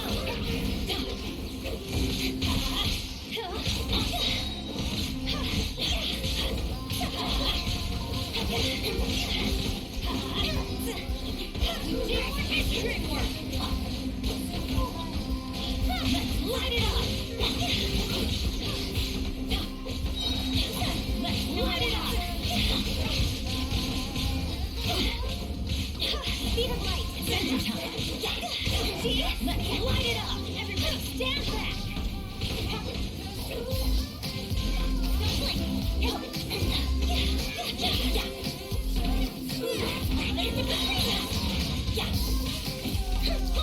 Let's light it up! Teamwork is dreamwork!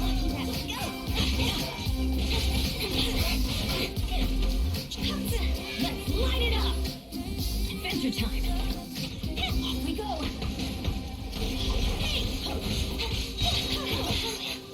Let's light it up!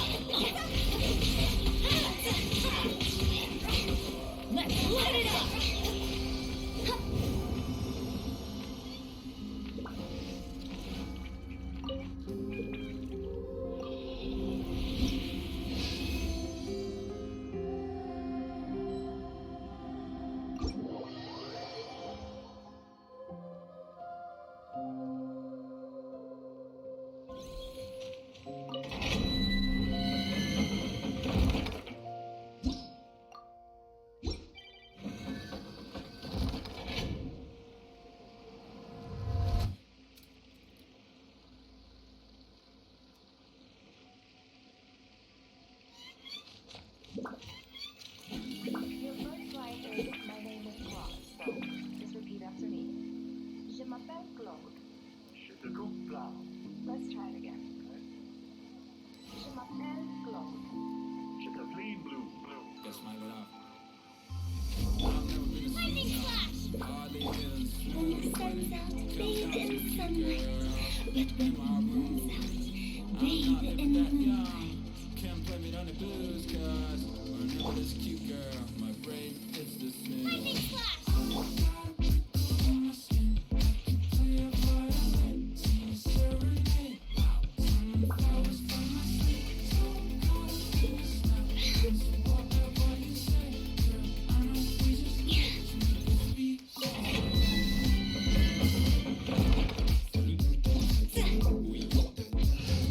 These bombs, so heavy.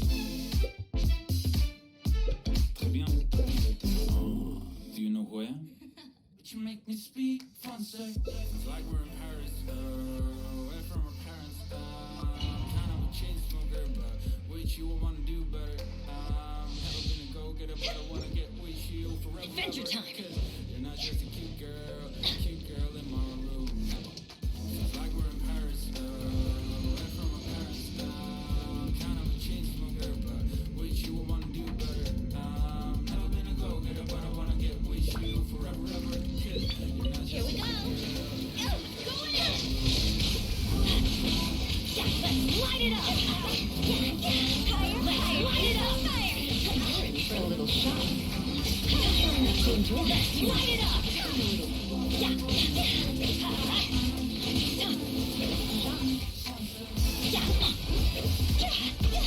Everybody get down back.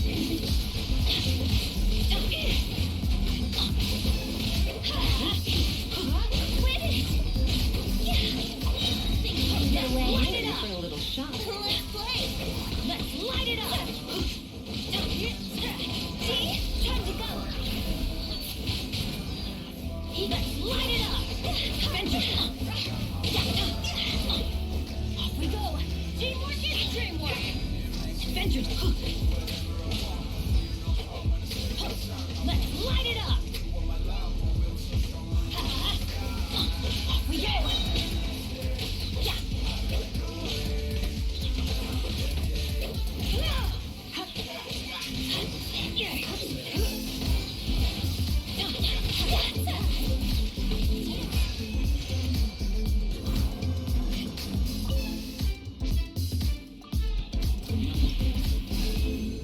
I know we just met, but you make me speak Francais.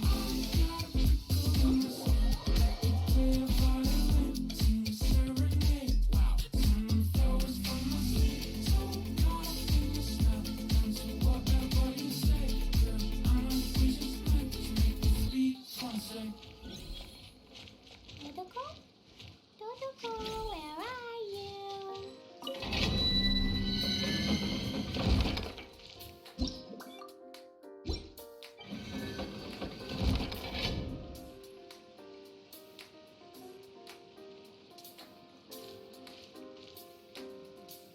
What I'm saying must be reckless, but I meant it when I said These bombs, so heavy. I might regret it. But it's time I get the lesson. Benny's Adventure Team, assemble!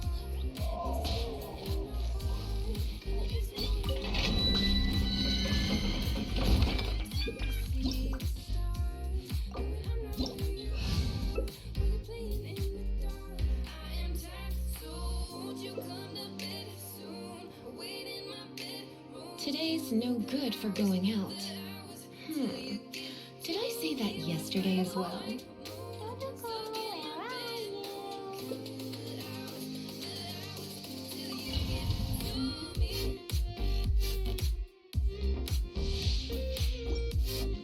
Adventure time. Off we go.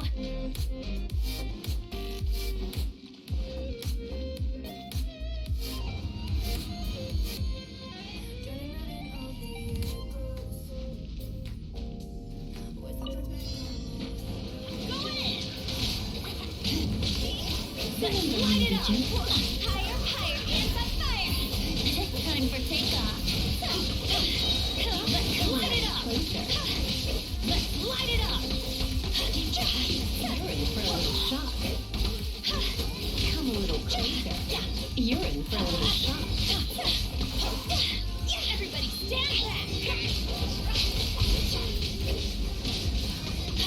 Come a little closer. Let's light it up. Try not to enjoy this too much. You're in for a little shock. Come a little closer. Let's light it up.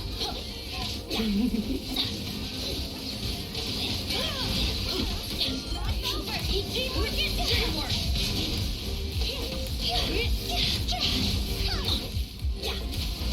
Let's light it up. You're in for a little. Let's light it up. Everybody stand back. You're in for a little shock. Let's light it up.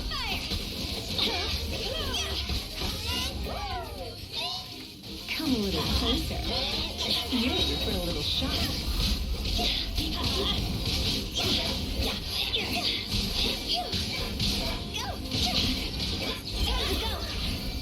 Adventure time.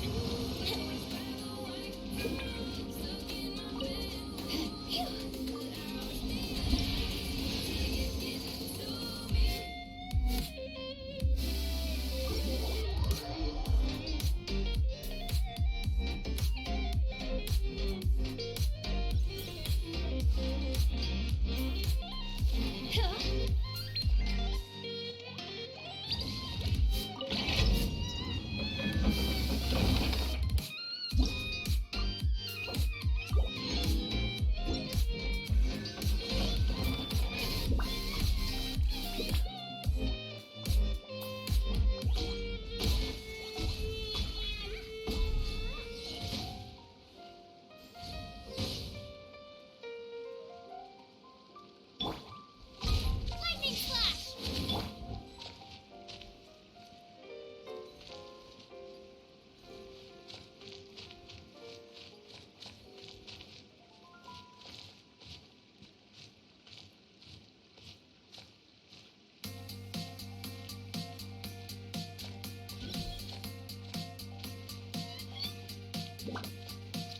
These bombs, so heavy.